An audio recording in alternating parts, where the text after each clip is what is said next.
What up, everybody? Good morning. Happy Thirsty Thursday. Dan Kasper Show's on the air on this November 10th. Appreciate you tuning in. However, you may be tuning in, wherever you may be tuning in, if it's on the radio dials of 105.1 FM, 790 AM. Also available online at sportstalk1051.com. You got the app, you got your Google and Alexa home devices, the video feed up on YouTube, Facebook, Twitter, all that good stuff. But good morning, everybody. Appreciate you tuning in to making us a part of your start on this November 10th. Here's the game plan. What are we going to be chatting about here this morning? Bucks picking up the W in overtime last night without Giannis and without Drew Holiday. It was Mr. Carter, Javon Carter, having himself a night. 36 points, 12 assists, 5 of 10 from 3, helping lead the Bucks to victory. It was the rookie, Beauchamp, getting in the starting lineup again, dropping 19 points. He was 5 of 8 from 3. Every starter for the Bucks last night picking up the slack, picking up without Giannis and Drew Holiday. Every Bucks starter scoring in double figures last night. That included Brook Lopez dropping 24, also getting 13 rebounds. Bobby Portis 13, Grayson Allen 18, George Hill coming in with 12 points off to lead all bench players last night. So Bucks picking up their 10th victory to improve to 10-1 on the season. So we'll take a look at this game, and Bucks have the off night tonight before they face the San Antonio Spurs tomorrow, which sounds like, according to Coach Budenholzer, the Bucks will be without Drew Holiday Friday too, dealing with an ankle sprain. It sounds like Giannis, remember, missed a game, just knee soreness and that knee issues. So doesn't sound like anything to be too concerned about at this point. But what a heck of a game for Carter last night, and in the rookie. Remember, Carter was a pickup last year in the offseason, or during the season, excuse me, from the Nets when the Nets released him, and didn't see a whole lot of playing time for the Bucks, which was kind of one of the issues that Bucks fans had. Maybe we would like to have seen him play a little bit more over George Hill last year. Bucks bring him back, and well, he's had a couple of pretty good performances, mostly against Oklahoma City. He's been in the starting lineup here, but you look at his games against Oklahoma City. Last night, 36. Last Saturday, 18 points. But his 3-point shooting so far this year, when you look at it for Mr. Carter, been pretty darn solid. Pretty darn solid. He is shooting. Let me see if I can. 37.8% so far. In the games, actually, that if you want to really break it down, in the games that he's actually made a 3-pointer, it's like 50s. So last night he shot 50% from 3. Saturday against Oklahoma City, he shot 55.6 from 3. He was 5 of 9. Minnesota, 2 of 3 for 66.7. Against the Knicks, he was 4 of 11 for 36.4. The other times are just 0. There's like no middle ground with the whole thing. But I guess if you want to look at just November, he's shooting 50% from 3. So we'll talk some hoops coming up here in just a little bit. Badgers, maybe if you have some social media, but kind of seeing AmFam Field transition into a basketball courts, getting ready for their game against Stanford tomorrow. So getting ready for that. Anybody going down to the game? Anybody going to be checking it out or anything like that? So I'll be curious to get your thoughts. I saw some of the what they had, like the media basketball game or something like that yesterday. So, but Badger hoops getting ready for that tomorrow. We'll talk a little football. Packers returned to practice yesterday. Uh, Looking at the injury report, it's pretty big. A lot of players missing missing practice yesterday. Yeah, Rashawn Gary officially put on injured reserve. David Bakhtiari did not practice. Devontae Campbell did not practice. Chris Barnes did not practice. He returned to the returned to the team last week, but he's in concussion protocol right now. Romeo Dobbs didn't practice. We got Elton Jenkins didn't practice. Aaron Rodgers didn't practice. Eric Stokes didn't practice. Sammy Watkins didn't practice. A few players with limited practice there too. Packers did claim a safety yesterday off of waivers, a former first-round pick, Jonathan Abram from the Raiders. So another former Raider coming over and reuniting with Rich Bisaccia. If you remember in the 2019 draft, Abram was actually selected in the same draft as Darnell Savage. So could he potentially maybe push for some playing time, and then the Packers can move Darnell Savage to that slot corner? Maybe a little too early to kind of figure out at this point, but we'll kind of tell you a little bit about Abram and what type of player he is, and maybe what to expect here a little bit. But add in another Raider joining up with Rich Bisaccia. I don't know how much playing time he's going to get, but he also has a ton of special teams reps during his time with Rich over there and with the Raiders. So we'll hit that up and talk a little green and gold coming up a little bit here too. Also on the dockets, we got a little receive or defer. I believe we'll do a little outdoor tidbit with Jake Bilks. I know he's been out for a couple weeks, got a new baby in the family, so I'll have to confirm that he'll be popping on. I'm not quite sure not 100% confident in that, but if we get to him, we'll get to that about 8:30. As I said too, it is a Thirsty Thursday, so if you want to give any shout outs or anything like that to anybody, you can hit us up with a quick text on the Shoe Doctors bullpen line, 715-830-1912, or on Facebook, Twitter, YouTube, all that good stuff too. So, but we'll lead things off here this morning, coming up in just a couple minutes on the opening drive. We'll talk some hoops to open up things here. Bucks picking up the W last night without Giannis, without Drew Holiday. Obviously, the players of the game, or the two players that really stood out, was Carter and the rookie Marjan. But I know it's OKC. I know it's the Thunder and all that.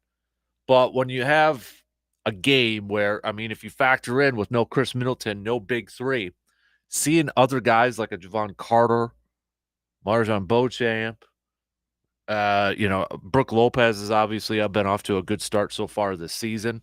But when you see those guys go out there and kind of pick up the slack or fill in and get the job done, especially early part of the season, gain some confidence going, because, we look back at last year's postseason run without Chris Middleton. It was just like nobody really kind of stood up on a consistent basis. Giannis did his thing. Drew Holiday was there.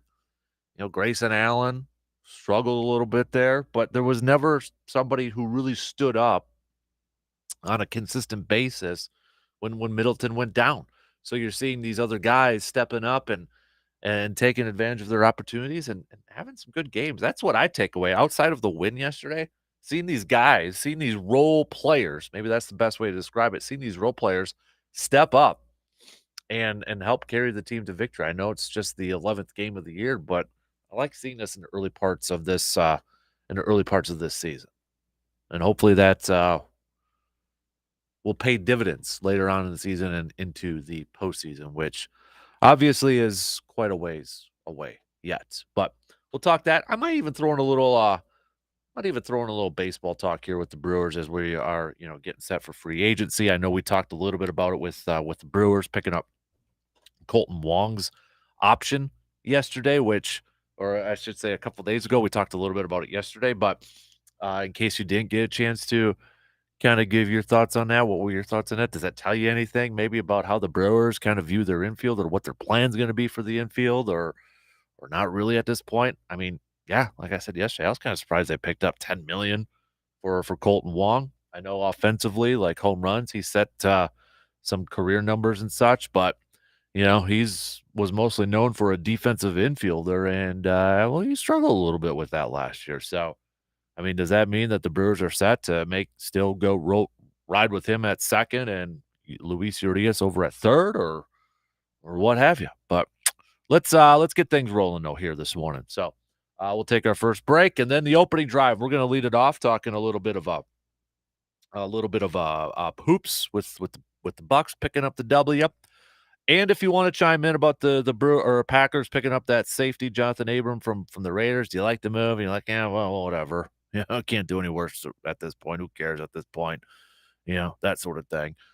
He is a former first round pick in the 2019 draft, but nonetheless, what are your thoughts on that? If you want to throw that on over too, so we'll take that first break, and then coming up on the opening drive. Bucks picking up their 10th win of the season, 10-1 to begin the season. We'll hit that up after these few words.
Reminder, we will be broadcasting the program tomorrow from Hy-Vee for Veterans Day. Free dine-in breakfast for veterans and those currently serving from 6 a.m. to 10 a.m. over at our good friends at Hy-Vee. Plus 15% off grocery purchase. So if you want to stop by, say hi, thank a veteran, grab some breakfast. Veterans, if you're listening, your current active military members, you come on by and grab your breakfast too. No minimum purchase required, by the way, on the grocery, 15% off either. So that's tomorrow morning. We'll be over there. Brandon will be with me. It sounds like Dr. Crow is going to stop by too and do a live hits over there for inside the trading room too. So come on over and say hi. And then reminder, next Thursday at Hy-Vee as well at 6:30, we'll be launching Man Cave Lights right before the Green Bay versus Tennessee game. Plus, we got a $10 combo special with the Dan Good Burger, fries, and a pint of Man Cave Light for just $10. Next Thursday, 6:30, we'll go till about halftime, and then Hunters too, because that's going to be opening weekend. So if you want a nice little send off, Jake Bolks is going to be there, our DNR friend, answering any questions you may have as well. So lots of stuff happening in the next week or so. Let's get things rolling on here this morning. Opening drive, Bucks picking up the W last night without Giannis, without Drew Holiday, obviously without Chris Middleton. It took to halftime, but they took till overtime. They picked up their 10th win of the season to improve to 10-1.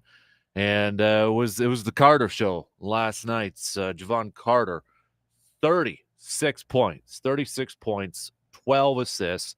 The rookie Marjan Beauchamp also getting in on the scoring affair, dropping 19 points and going 5 of 8 from 3, also grabbing 8 rebounds for the youngster. Every single starter in double-figure scoring without the big 3 for the Bucks last night to pick up their 10th win on the season.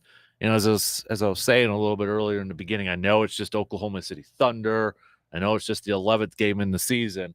But to see these guys kind of step up there in turn, like a Carter, like a Beauchamp, Grayson Allen putting up 18 points as well, George Hill leading the bench scorers.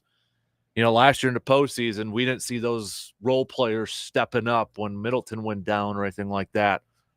I like to see that in the early parts of the going, especially from the 3-point line, with Carter going 5 of 10 and the rookie going 5 of 9 from 3-point. Probably the best win of the season for them. As you look, I know first off they had, Brooklyn, they had Philadelphia because of preseason ratings. But I think last night was a big win. I was watching part of that game and I like, who's that guy? Who's that guy? I don't know who that guy is. And all I can do is keep making baskets. So I think that's a big win, and not just for last night, but I think for going forward now. I mean, Budenholzer's got to look at that bench and say, these guys aren't going to do that every night. But Budenholzer's going to look at that bench and say, I got some dependability here. I got some flexibility. I think other teams better look out. I think the Bucks are, they're in a really nice position right now, not just because they're 10-1, which is always nice, but because of what these guys showed last night. They're players. Mm-hmm. Yeah, and we keep saying it. They're going to get Middleton back. They're going to get Pat Connaughton back. They're going to get a 3-point specialist and Joe Ingles back. I mean, they're not really showing any weaknesses at this point. No. The most complete team in the NBA in the early parts, would you say? Oh, absolutely. And just think, here we are in Milwaukee, a small market team, which has to really cross the T's and dot the I's. You can't let anything get away. You look at the Los Angeles Lakers. Mm-hmm. You look at the New York Knicks. I mean, all these major market teams, even the Clippers now with Kawhi Leonard out, who knows if he'll ever play again. Right. I don't think, he's a great player, but I question his toughness as far as fighting through pain and things like that. And here you've got Milwaukee. They're more scored away than 90% of the teams. Mm-hmm. And I don't know who the 10% are that are probably better than the Bucks as far as talent, as far as the rosters, coaching, getting along with each other. Just so many things go into a successful team. And I think, the Bucks are in really good position right now. I love, and I know, major networks and maybe national programs and that, would probably have it a little bit different. But you look at the standings in the NBA right now, you talk about smaller market teams. Bucks number 1 in the East, Cleveland number 2 in the East. Yep. You got Boston at 3, but Atlanta's number 4. Then you look at the West. Number 1 is Utah, and they traded Mitchell and Rudy Gobert in the offseason. They're 10-3. Phoenix is 8-3. Portland's 8-3. Denver's 8-3. Memphis 8-4. Those are your top 5 teams in the West. There's no Lakers. Clippers are 7th. Golden State's not even in the top 10 right now. No, I mean, I love this. So do I. And you look at the Lakers. The Lakers were playing last night as well. And, of course, how did they do? They got beat. Mm-hmm. And what happened towards it? LeBron sitting out because of back soreness. He played, these guys, LeBron's been around a long time. His body is taking a beating. I'll give him that. He's been a great player, this, that, and the other thing. But I don't know how much he's got in the tank for this year. AD, we all know that he can get hurt at by tying his shoes almost. Russell Westbrook, that team is a train wreck. Yeah. 2-9 right Yeah, and what kind of salaries are they paying for those 3 guys? Probably the Bucks' whole team could be paid with those 3 salaries. Yeah, you're probably not that far off. Yeah, I just credit the Bucks management. I wish Lazary hadn't dropped out of the U.S. Senate race. The guy that wanted to be a Democratic senator from Wisconsin, because if he's that efficient and that good at running a team, I think he could have helped run the country. That you look at Budenholzer. I think we talked about him last week. He deserves credit. John Horst, the general manager, deserves a lot of credit for this. I mean, top to bottom, with this new ownership group with the Bucks, since they've gotten in here, they've made a lot more good decisions than bad decisions at this point. Yeah, and we'll save it for receiver defer, but I think you know where I'm going with this in Wisconsin. Mm-hmm. But with the Bucks right now, it's fun, and I hope people are appreciating it. I really do. Yeah, so do I. And the thing is, for years and years and years here in our part of the state, the Bucks are in Milwaukee. They're our home team. But now, since Giannis has come on, this is a fun team to watch, because the Timberwolves, they've unfortunately stubbed their toe an awful lot over the past few years. They just haven't been able to get it together. They're playing in the West, which I'll grant you has been over the years, a tougher division to make it to the playoffs. But, and I was never a Timberwolves fan. I followed them. I was a Bucks fan.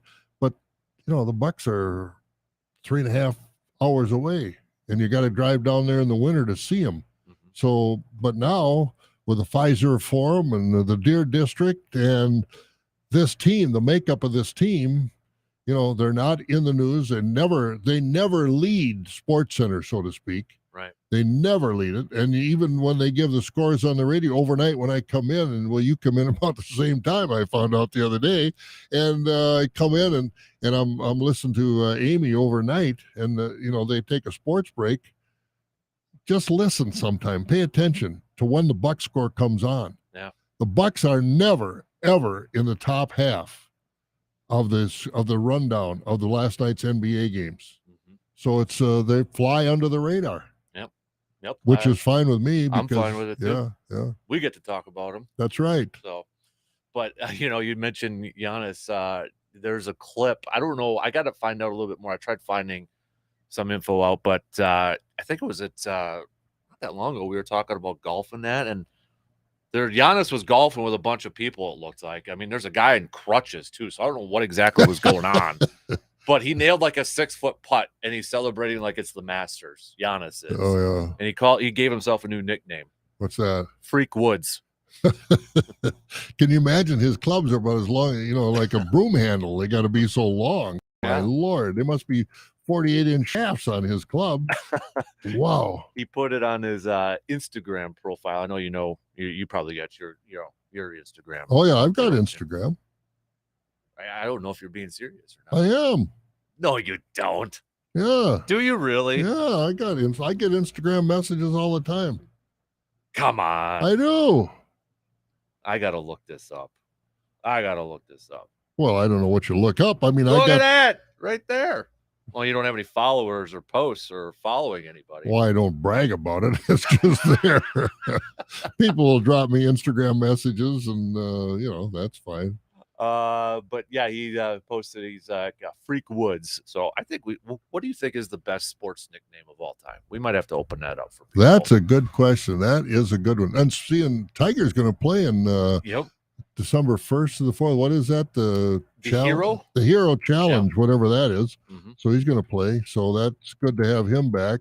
And, hopefully that's another stake in the heart for the live, and Greg Norman. I think Greg Norman live. You can't blame those guys for playing for that kind of money. They had to make a decision. My family, how many generations are going to be secure financially now, even though I'm not going to, my legacy in golf is a whole lot different than it would have been if I'd have stayed on the PGA Tour. But it's good to see Tiger back. I don't know what. Oh man, Alan the Horse Amici. I mean, you go back, all kinds of names, famous nicknames. That's a good one. Have folks, chime in on that. Chime in. Let us know what you think is the best sports nickname. Sports nickname. And Tiger's is a nickname too. So, what is he? Eldrick. Yep. Yeah. But like the older ones too, I'm thinking. Did you ever have a nickname? Well, Primetime. Primetime. Well, they stole that from. Well, I told this story before. Oh, did you really? 3rd grade, recess football with our 3rd grade teacher, Mr. Waller. He was always all-time quarterback. Yeah. And he would sometimes okay, you guys are going to be the 49ers. And he's like, so like that day, I was Dion when he was with the 49ers. Oh, yeah. Pick 6 off Mr. Waller. And we get back in the classroom, and he goes on a chalkboard. That's before marker boards. Chalkboard. Yeah. Game MVP, Dan Kasper. There you go. So it was Dion, and I had to sign my homework assignments, Dion. But I spelled Dion wrong the whole year, and nobody told me. Well, that's all right. There aren't many Dions in Medford. Nope. So, yeah, that was mine, Dion. That was about it, though. Oh, that's all right. What was yours? Well, they call me Skis because my feet are a little bit bigger. Not huge, but, they call me Skis because I had an older brother that was a size 16. Oh, jeez. And, back in those days, you couldn't go to the store and buy size 16 shoes. They didn't have those sorts of things. So anyway. That reminds me of my buddy Jake. So I thought I wear 13s, but my buddy Jake, I think, wears 15s. Yeah. And he went to a store. I think it was like Foot Locker in Wausau. We were in high school. And looking for new basketball shoes. And they're trying to find his size. And he goes up to the or the sales rep, and he's like, well, I'm looking for size 15s. Sales rep was dead serious, deadpan. Shaq doesn't shop here. And he turned around and walked away. Oh, my Lord. There's a guy I know in Stanley. His last name is Cluck. I'm trying to think of what his first name is. But he's about 6'9" or 6'10". And I know his folks, farmers out there. And he's got shoes. I think his foot is 22. Holy moly. And I said, where in the world does he get shoes? Well, he's got to have them specially made in someplace out in Oregon.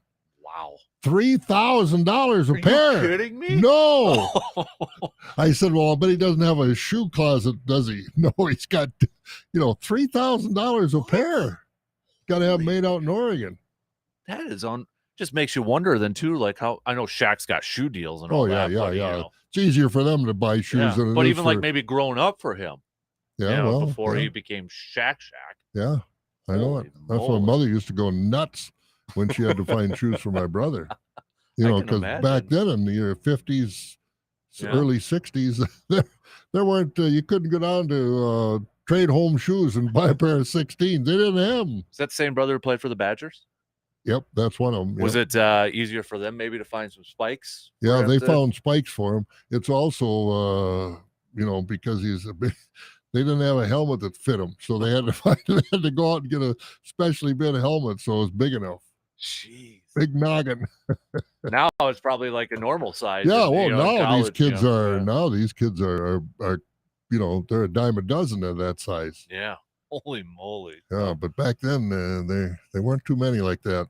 No. So, yeah, text us on over some of those best sports, I'm sure. Yeah, I'm going through my, will to stilt, I Yeah. mean, going through all the different sports. You But got Air Jordan. yeah, Air I guess Jordan. Babe Ruth, Babe is one. Yeah, the Babe, that was, yeah. But there have been some neat nicknames, and I'm just trying to run them through my mind, and I know I'm missing a bunch of them. So help us out. Send us in what you've heard or seen or think are some of the greatest nicknames in sports maybe history. the most unique one, too, if we want to. Yeah, whatever. Because, I mean, there's like Jolton Joe DiMaggio. Yep. Just like, I like the older ones, I think. Yep. The old school ones there. Sweetness, obviously, for the Say Walter Hey Payton. Kid. They got a documentary on HBO. I haven't watched it Willie yet. Mays? On Willie Mays. Do they? Yeah. And Willie is still with us. Thank goodness. Yep.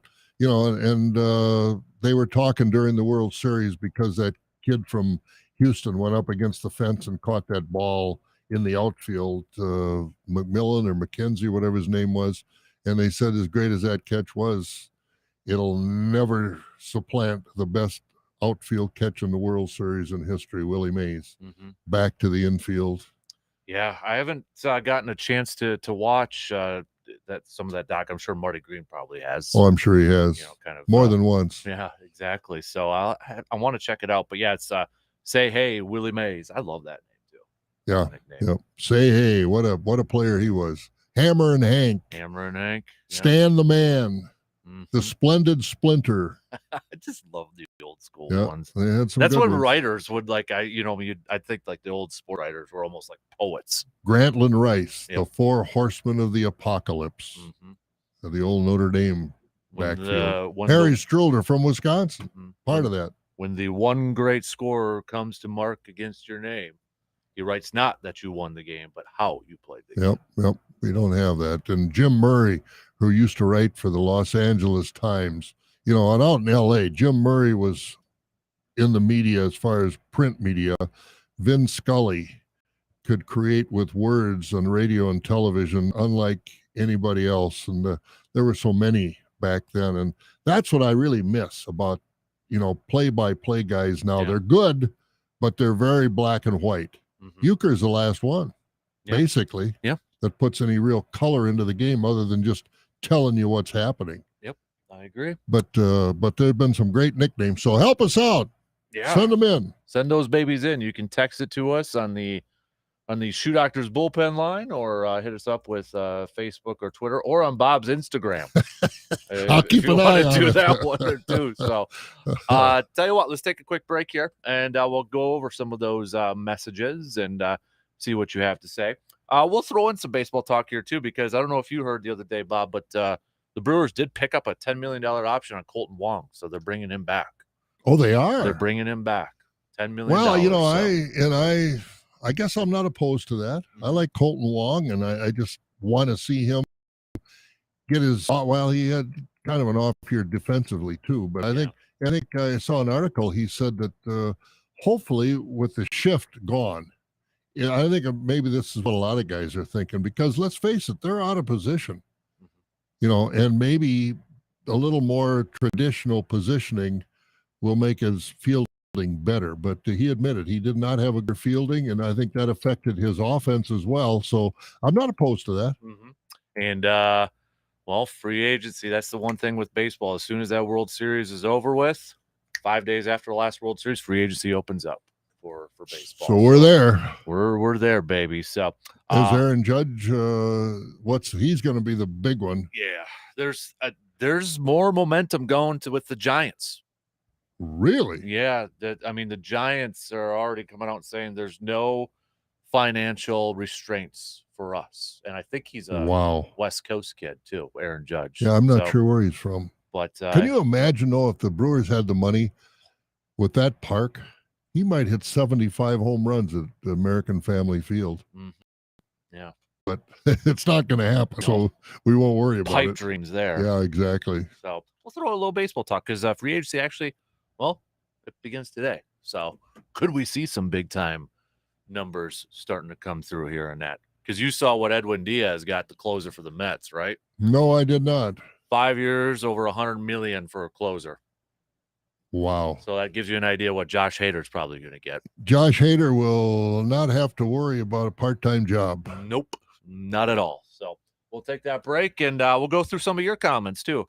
Best sports nickname. Let us know.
This is the time of year where we start to look back and think about all the things we're thankful for, and there's many.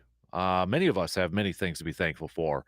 Me personally, one of them is that I have a good roof over my head, but there are many of us out there who can't say the same thing. And Chippewa Valley Habitat for Humanity is trying to change just that. Chippewa Valley Habitat for Humanity, the affiliate here, was founded in 1991 and has built over 40 homes and has repaired dozens of existing homes in the Chippewa Valley. Habitat homeowners help build their homes alongside volunteers and pay an affordable mortgage that works for them. And you can help them out. One way is volunteering, either helping with the home builds, fundraising, or in different areas like the Restore. By shopping at the Chippewa Valley Habitat for Humanity Restore, the proceeds go to help fund home builds and repairs for families in our area. And if you have a donation like a couch, building supplies, appliances, and more, you can donate those to the Restore and help keep items in stock. For more details on the Chippewa Valley Habitat for Humanity, just visit cvh4h.org. Make sure to follow their Facebook page too. They actually just posted a little cheat sheet of some of the items that they take and accept. In case you're wondering, I know you're kind of looking. Mike 1 is out of commission, so that's why I'm like reaching over for Mike 2 over here. Right. So that's why you can't see my beautiful face. Oh, I see. Okay. All right. So that's why I'm not trying to dodge you. Well, I was wondering. I thought you were a little out of whack this morning, but yeah, I thought, more than usual. 2 or 3 days a week. Yeah, exactly. So, hey, before we go any further, I know we got a lot of things to talk about. You mentioned earlier when we just came on, tomorrow is Veterans Day, and I want to shout out to all the veterans, the people who have made this country so great. I have a son currently in the Army. He's been on active duty for 18 and a half years now. So I have a personal interest in this. And of course, having worn the uniform myself, and all those people that are on active duty have served, our Gold Star mothers, Gold Star fathers. I mean, this country is great because of those who have given of their life to serve our country. Peacetime, wartime, it's a great country, and I'm proud to live here, and I hope all our veterans get the recognition they deserve. I know my year was the Vietnam era. I never served over there, but I lost a lot of high school classmates in Vietnam, and now the honor flights are starting to take Vietnam veterans, men and women, out to Washington, D.C. to see. If you've never seen that, I mean, there are tremendous monuments in Washington. I don't know if you've been out there to see them, but it's worth the trip. But the monuments, Korea and the World War II monument, but the Vietnam Wall is tears to your eyes. And I salute everyone who served in peacetime and in war. And it's just without saying how proud we are of our military. Well said, and I think that is the perfect and perhaps only Thirsty Thursday shout out we should have. So, that's not a bad idea, because I will not be. You and Brandon will be over at Hy-Vee tomorrow doing some good things on Veterans Day, but I wanted to say that before we go any further. Well said, sir. Well said. Hey, I've got a few nicknames if you want to keep it a little local, kind of Packer-wise, talk about back in the day. Don Hudson, the Alabama Antelope. Okay, I never heard that. Yep, Alabama. Tony Canadeo was the Gray Ghost of Gonzaga. Yep, that I had heard. This one's Eagles, but Concrete Charlie. Oh, Chuck Bednarik. Yep. Somebody texted in. I'm old enough to have seen Chuck Bednarik play against the Packers in that first championship game that Vince Lombardi's Packers were in. He stopped Chuck Jimmy Bednarik Taylor right there. Went both ways. Yeah. They don't do that anymore. I mean, these guys can't. I mean, they don't even play a full series and they come off and have to get a breather. Yep. Bednarik played both ways. Somebody texted former Badger Crazy Legs, Elroy Hirsch. Yep. That's a good one too. Rufus the Roadrunner Ferguson. Alan A-Train Thompson. Dr. J was a pick. Yep. So a lot of good ones. Just a funny nickname story. We played in a softball tournament against a team of doctors. One of the players' names on the back of the jersey was Therapist. We had to play them, and I said we have to play divide. I don't know if I want to say this on the air, but sort of thing. Yep. Needless to say, when we played him at the next tournament, he did not wear the same jersey. So, well, at least he didn't have proctologist on his back. Yeah, right. So keep those on coming if you want. So yeah, you go to the different teams we've got here. The Badgers. You know, you look back and through history, and they're a lot of neat Great nicknames. Dane. Yeah. Yep. Yep. Yeah, the Great Dane, that's for sure. Minister of Defense. Yep. He's got the Great Dane has a son playing high school football down in Sun Prairie. Oh, really? Okay. So it'll be interesting to see how he develops. I've got a brother that has a grandson about the same age, and he said the kid's big and he doesn't mind hitting people. I just looked him up. Jay Dane is his name. Jay Dane. Okay. His Twitter profile, his own Twitter profile. 6 foot, 260 pounds. He is a running back / nose tackle. That's exactly right. That's and he said, and my brother said, watching him play, he doesn't mind getting hit and he doesn't mind hitting other people. So who knows what his future is? But the Great Dane may have another one coming. Who knows? We'll wait and see. Not many times do you see a player's two positions, running back and then nose tackle. Oh, wow. Hey, so Major League Baseball free agency starting to should begin today here. We know some of the top ones out there, like Aaron Judge and Trey Turner, potentially Jacob deGrom. Trey Turner, to me, is the one that's going to be really interesting. The Dodge, because they let Craig Seager go, however you say it, to Texas here a year or two ago when they brought Turner in from the Nationals. And I thought he was going to be locked up forever, but the Dodgers going to let him get away. I don't know what they've got for shortstop prospects, but and also what the redheaded Turner, the third baseman, Justin Turner, he's about to the end. So the Dodgers sound like they're going to be making some changes. Yeah, I'm just kind of looking at SI's Sports Illustrated's predictions, like with some of these top free agents. They do have Aaron Judge returning to the Yankees. Trey Turner, their prediction is the Cubs. Oh, really? Yeah. Well, the Cubs got a lot of money because they haven't spent it, but the Cubs going to be able to keep their catcher. I mean, Wilson Contreras, Contreras, and be interesting. Boy, he goes to the Cubs playing in Wrigley Field. He can hit a lot of home runs. Here's an interesting one here. So Carlos Correa, who played the year with the Twins. Yep. Their prediction is the Orioles.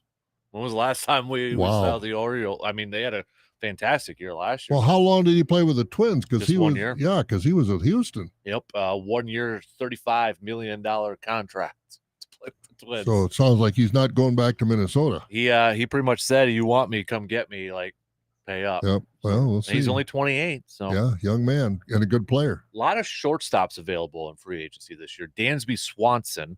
Oh, from the Braves. Yep. Their prediction is the Dodgers for Dansby. Well, maybe that's. But Turner's younger than Swanson, isn't he? Swanson's 29. Turner's 30. Oh, Turner is 30. Okay. So, then you got Xander Bogaerts from the Red Sox, shortstop. Their prediction's Braves, so they lose one, pick one up there. So yeah, this is a shortstop heavy, but Brewers don't really need one with Willie Adames. No, I think Adames deserves his position with the Brewers because they need a whole lot more than trying to replace Adames. I think that's a strength when you look at this roster. Adames is a strength for the Brewers. You got a lot of negative strength positions out there that need help. Yep, there's some interesting veteran, older starting pitchers on here too. Jacob deGrom is going to be, I mean, he's going to get paid, but he's dealt with some injuries. He's 35. But is he going to get paid by the Mets or not? Yeah, that's the question. And then you've got Justin Verlander, who's 40, Clayton Kershaw, who's 35. So, I mean, and then you've got Chris Bassett on there with the Mets too, who's 34, starting pitcher. You got some older starting pitchers on here that I'll be curious to see what their contracts look like. And of all those, Justin Verlander, great pitcher. He's going to be in the Hall of Fame, first ballot Hall of Famer. But I don't trust him anymore. I really don't think he's got a lot left in the tank. Kershaw, I don't see Kershaw enough to know. Very injury prone. I mean, you can stick yourself for a lot of money with these guys, and those aren't the two guys that I would be opening my checkbook for. Here's an interesting prediction for the Brewers. It's 27th ranked free agent. Again, this is according to Sports Illustrated. Noah Syndergaard, the starting pitcher. Went to Philadelphia this year. Yep. They got a prediction for the Brewers on this one. I mean, you put him with Woodruff and Burns and How Freddie much is it going to Peralta? cost him, though? That's the question that I would be Because I kinda don't think curious he's about. got near as much in the tank as he did, obviously, when he was with the Mets. I wasn't overly impressed with him in the World Series. He started that one game and didn't do bad, but he gave up that big home run that put him behind, and I think really kind of turned the series. He's been a great pitcher when he was younger, but I sure wouldn't. Just to kind of, I guess, if you want to look at what he signed last year, 1 year, $21 million. Yeah. I'd put my money in Burns and Woodruff before I'd start doing that. Yeah. I mean, you do a move like that, that means you've probably pushing it all in for 1 year, I would assume. But, And what yeah. is that? And if you do that, what does that do for finding a third baseman that can control plenty of outfielders? But they need, seriously, they need some hitting. They need a catcher. They got good catchers, but they're not offensive catchers. Yeah. And of course, there aren't a lot out there to go get. But, you know, Would you try to make a serious run at Contreras? Yeah, I would. I would. Well, I'd take a run at Contreras before I would Syndergaard. I would too. I'd agree with that. Yeah, I think that that would solidify things a whole lot more, both offensively and than having Noah Syndergaard. Because if he signed for $21 million, is he going to sign for less next year? I mean, he's going to want 25, 28 million. I mean, come on. Yeah, I'm just trying to see the next prediction on here for the Brewers, but kind of going down here a little bit. So, and you know, when is this? When is or is there? Football is one sport that's kind of off by itself. I mean, you know, they demand whatever they want to demand money wise from the networks and sponsors and things like that. But what about baseball and the NBA? Is there a ceiling?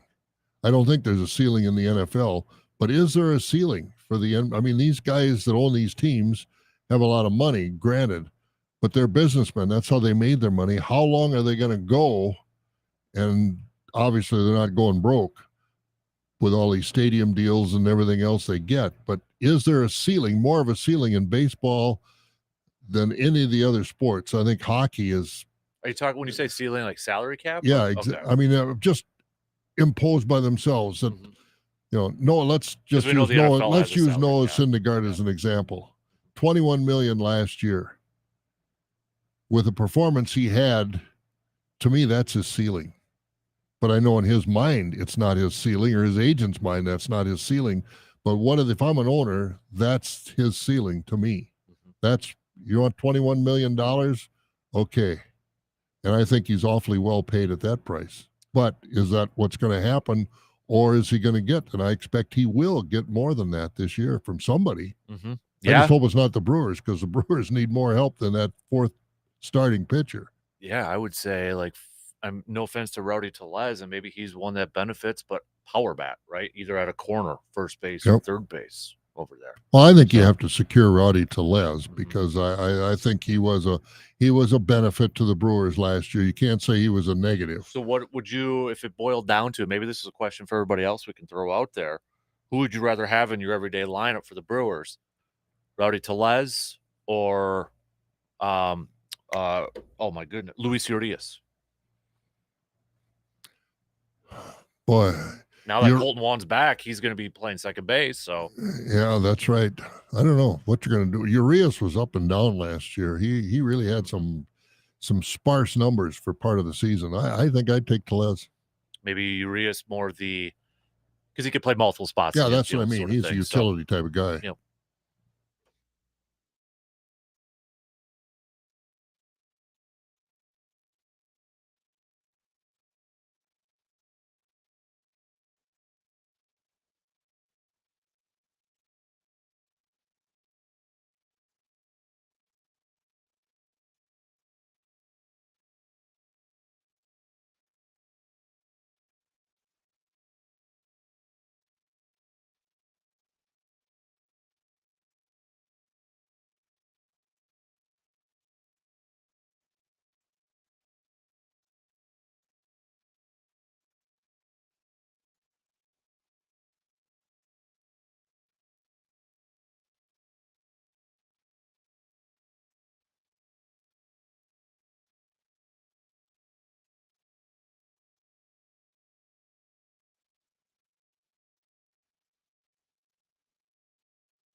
Flying on by already. Second hour here on this Thirsty Thursday morning. Appreciate you tuning in wherever you're tuning in, however you may be tuning in. We're going to get to a little football talk coming up in just a little bit. We'll get back to some hoops talk too. We're taking your best sports nicknames that you can think of. We got Shoeless Joe Jackson, another Sweetness pick, Daryl Griffith, Dr. Duncanstein. Mm-hmm. Some good ones over there too. So keep your picks coming. You can text it to us on the Shoe Doctors bullpen line, 715-830-1912, or Twitter, Facebook, YouTube, all that good stuff. Soccer have any nickname? I mean, baseball, football, hockey, and all of. Does soccer have anybody that's got any? I don't follow soccer, but I mean Pele, and I don't know if he had Beckham. I don't know if they had any nicknames that are creative and fun like the other sports. I don't know. Let me. I'm looking up some of them here.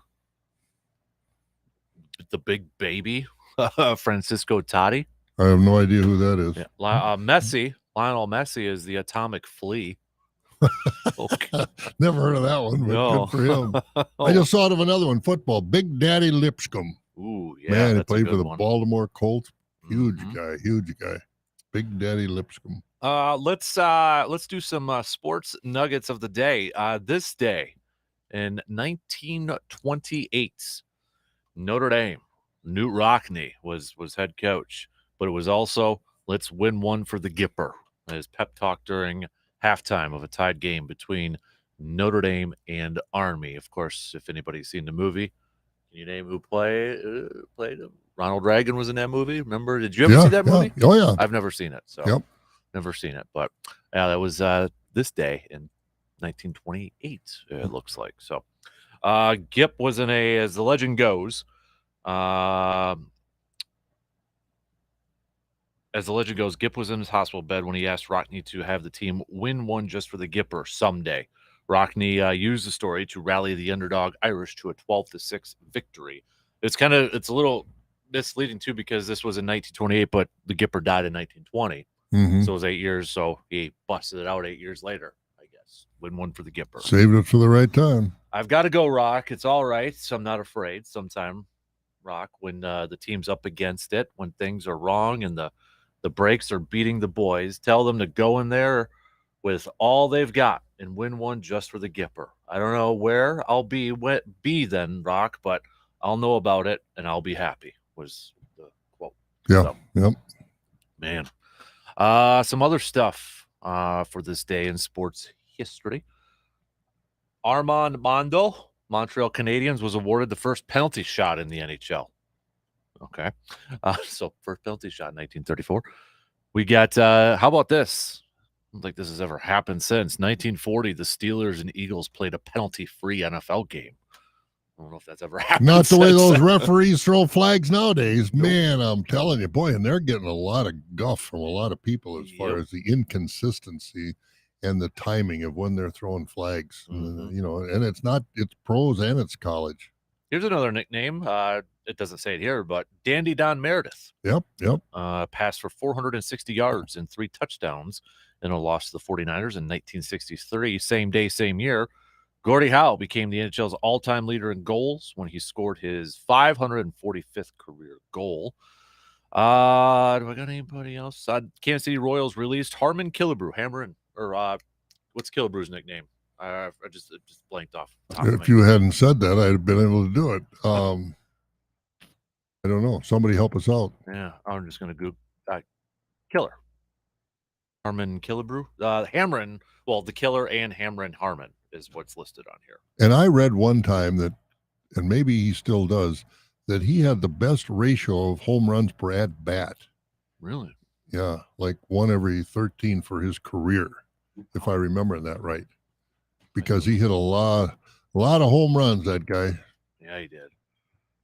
Let me see if I can find that out for you. I'll look it up later. Yeah, I just. Let's go with Bernie Kosar ended his NFL record streak of 308 passes without an interception in 1991.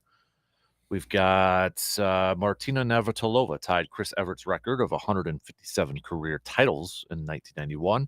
Dan Marino in 1996 became the first quarterback in NFL history to pass for more than 50,000 yards. Well, that don't mean anything anymore since Brady just went over 100,000 the I other heard day. that. So, Wow. Good luck, kids. If you're dreaming right now, you got over 100,000 you got to try to get to. That might be one of those records we talk about that never get broke. I don't know if that one's going to get broke, even in a passing Well, league. who's going to play that long? That's the thing. That's longevity. Yeah. That's why Kareem's record in the NBA scoring going to be broken by LeBron because of longevity. And Kareem played a long time. There's no question about that. But, I mean, it takes exceptional talent and longevity to set some of these records. Maybe a guy like Patrick Mahomes or Josh Allen if they decide to play in their mid-40s and all that, but not right now. No, nobody's close now. No, not close. Brady's in a class by himself. But boy, I'll tell you, you look at him, and since this divorce has come about, this has really affected him. Mm-hmm. He's not a happy man. What was it? Does he even? Speaking of nicknames, I don't think Brady even has a nickname, does he? Just GOAT. That's a good point. Just GOAT. Yeah. I was thinking you were talking about tennis before. And I'm going through my mind, who in tennis has a nickname that's neat? I don't know of anybody. Well, let's see what I don't know. I mean, you look at, through the years, Rod Laver and Arthur Ashe and down through, Eli Nastase was nasty, but he earned that as being a real ornery guy, a guy from Romania. But, I don't know if there have been any creative nicknames for tennis players over the years. Jimmy Connors, John McEnroe, Bjorn Borg, all these guys and gals, Chrissy Everett and Martina. And I mean, even Serena, I don't think she's really has a nickname, does she? I'm looking at a list here, and I mean, she's not really, well, I guess it's not alphabetical, but I haven't seen anything. I mean, Andy Roddick, I think this one it's become a lazy nickname for anybody that has names like this. A-Rod. Oh yeah, no, that's not creative at all. No, I'm not with that one. So that's lazy for me. So I'm not really finding. I'll have to, I think baseball has the most. Baseball and old school football. Yeah, I think you're right. I mean, yeah, you got some in the NBA with King James and Air Jordan, but Larry Legendbird, older ones I like better in the NBA. Greek Freak. So. I think I'm not really seeing anything else. Andre Agassi was the Las Vegas Kid or the Punisher, apparently. Never heard of Punisher I've never before. heard that one either, but Andy Murray was Musa. Okay. But Martina Navratilova was apparently Navrat the Brat. I've never heard that before. You look at golf, you've got, Nicholas, the Golden Bear. Yep. But you had Arnie's Army, but there aren't a lot of nicknames. Tiger came in with a nickname. Yep, exactly. Mostly that's the main sport. Great one, Wayne Gretzky. Well, you had the Golden Jet, Bobby Hull, and I'm sure there are probably some others, but not like baseball, old time baseball and football. I will say that one in golf is the Walrus that I like. Yeah. Mr. Stadler over there. Yeah. We got, I didn't know Gary Player used to be called the Black Knight. Oh, yeah, still is. Is he? Always played with black clothes. I think like Tiger's red on Sunday, Gary Player was black. Ernie Els was the Big Easy. I remember that when he was in his prime. Yep. I mean, that was like, you want to talk about a slow swing.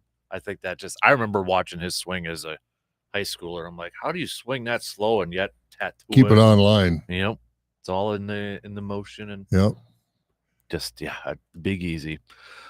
Keep those coming though. I'm sure there's a boatload of them, so we're gonna miss a bunch of them. So oh, sure there are, but it's fun to think about those and like you said, it's the old time sports writers and broadcasters that would come up with those names without even trying. It just kind of flow out of their typewriters or flow out of their mouth when they were talking, and all of a sudden there it was. I don't know why. So I've got this from ESPN. This is an older ESPN thing. The best of the best sports nicknames. So they've got players, but they also have, it looks like, games and like units of players or something like that. So it's not just all individual. Mm-hmm. So like their number one, for example, is the Immaculate Reception, to describe the Steelers. Mm-hmm. Number two was actually Crazy Legs Hirsch. Three is the Purple People Eaters of Minnesota. Mm-hmm. We've got Charlie Hustle, Pete Rose. Magic Johnson, I guess, Magic. Yeah. Oh, yeah. Is on there too. So Steel Curtain for the Steelers defense. So they got the Miracle on Ice if you wanted to expand it, that sort of thing. But yeah, of course, He Hate Me. Remember the XFL back in the day there. Yeah. So Iron Mike Tyson. Yeah, Iron Mike. One that would happen last year, and you remember this when Murray for the Cardinals threw that Hail Mary, so to speak, to Hopkins. To DeAndre Hopkins. And the announcer said, "Can you believe it? A Hail Mary." He said, because Murray threw it, a Hail Mary, not a Hail Mary, but it never stuck. So, but I thought that was pretty neat. It's a Hail Mary. That's where, like, you wonder. I know, I can't remember who was asked about it. I think it might have been Nance when Aaron threw his Hail Mary against the Lions, because he set it up perfectly. He just turned 32 on Wednesday. Does he have a vintage moment in him? And then it's like, do you prepare for something like, or does that just come naturally? Like, I know Jim Nance was asked about that, and I can't remember what his answer was, but to be that play-by-play to kind of set up potentially a iconic play, makes it more iconic with the call. Well, what's his name? Al Michaels and the Miracle on Ice. Yep. Do you believe in miracles? That was just. And I think Jack Buck, when what's his name for the Dodgers, Gibson, Kirk Gibson. Thank you. Hit the home run in the World Series. I don't believe what I just saw.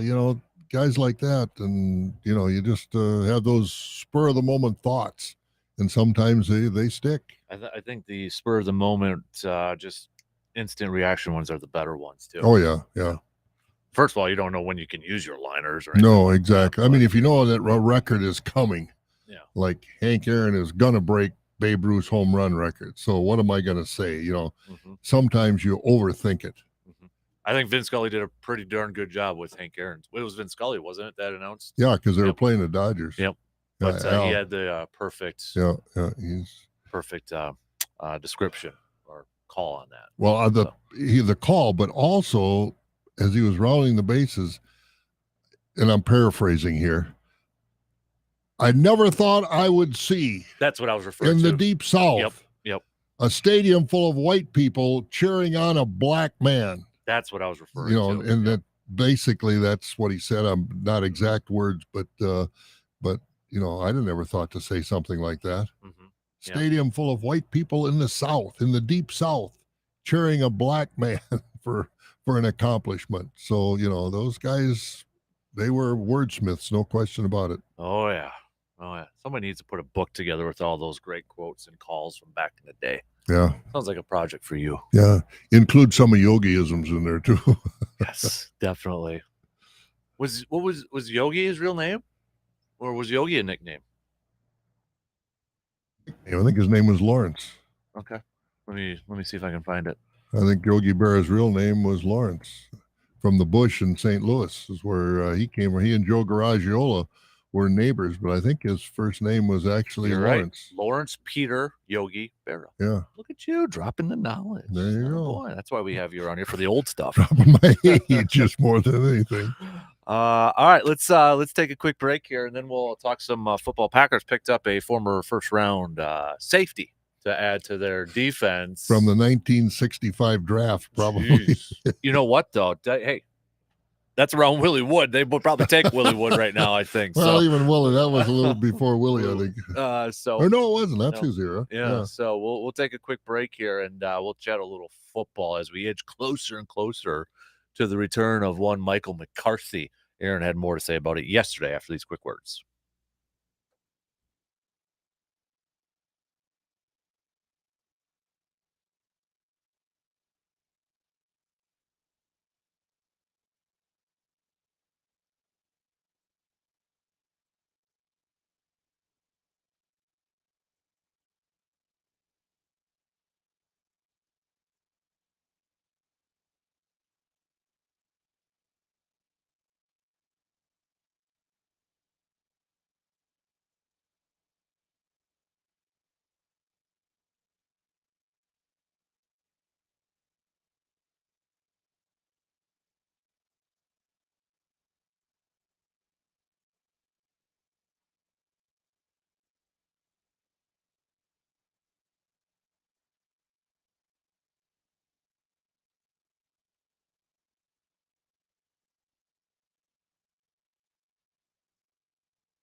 Don't forget, you can nominate a sports spotlight winner, our Carpet City Flooring Center Sports Spotlight.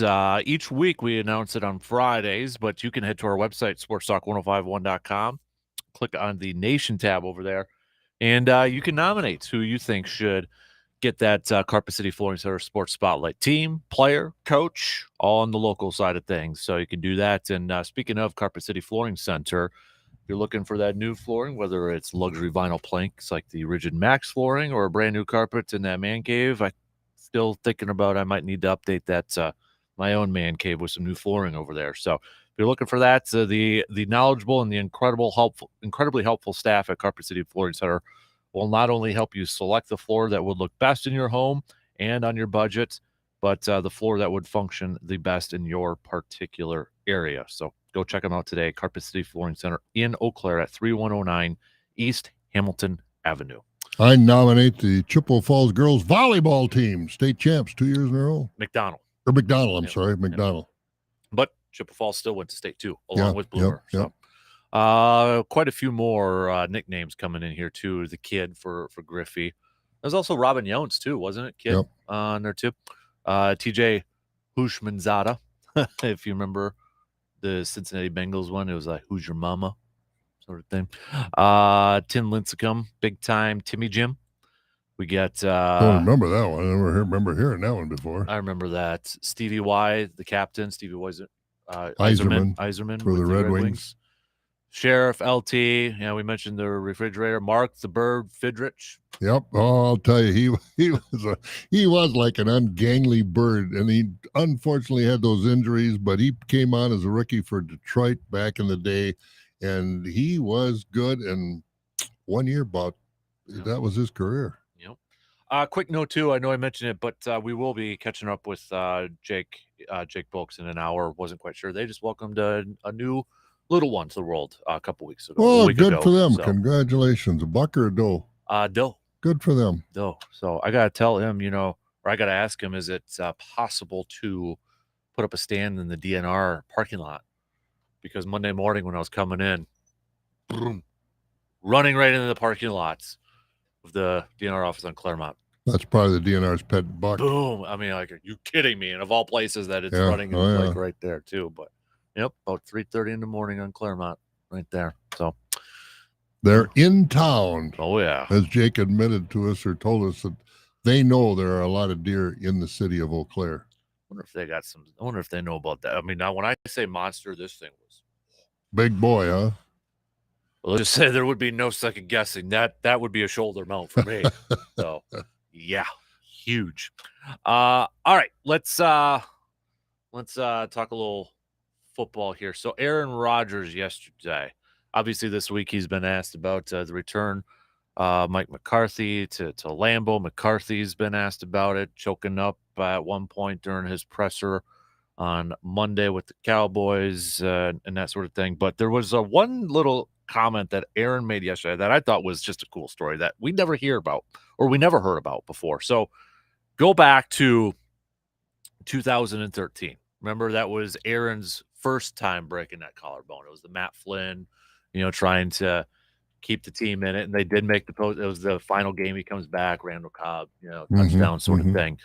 But the interesting part of that was how it was decided, apparently, that Rodgers was going to play.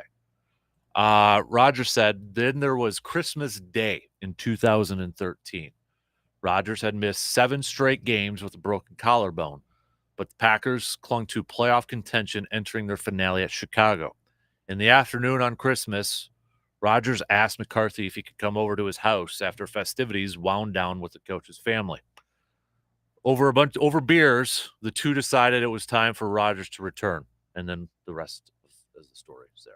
So they shared some beers, said, let's do it. I like hearing stuff like that. So do I. I think it's a great way to do it. Right. Great way to do it. I'm like, that kind of like, we were talking the other day, like why, fans may kind of have issues with Rodgers and, Favre was more relatable. That's pretty relatable to all of us. Let's crack a few cold ones on Christmas Day and let's do this thing. Yeah. But, stories like that we don't hear.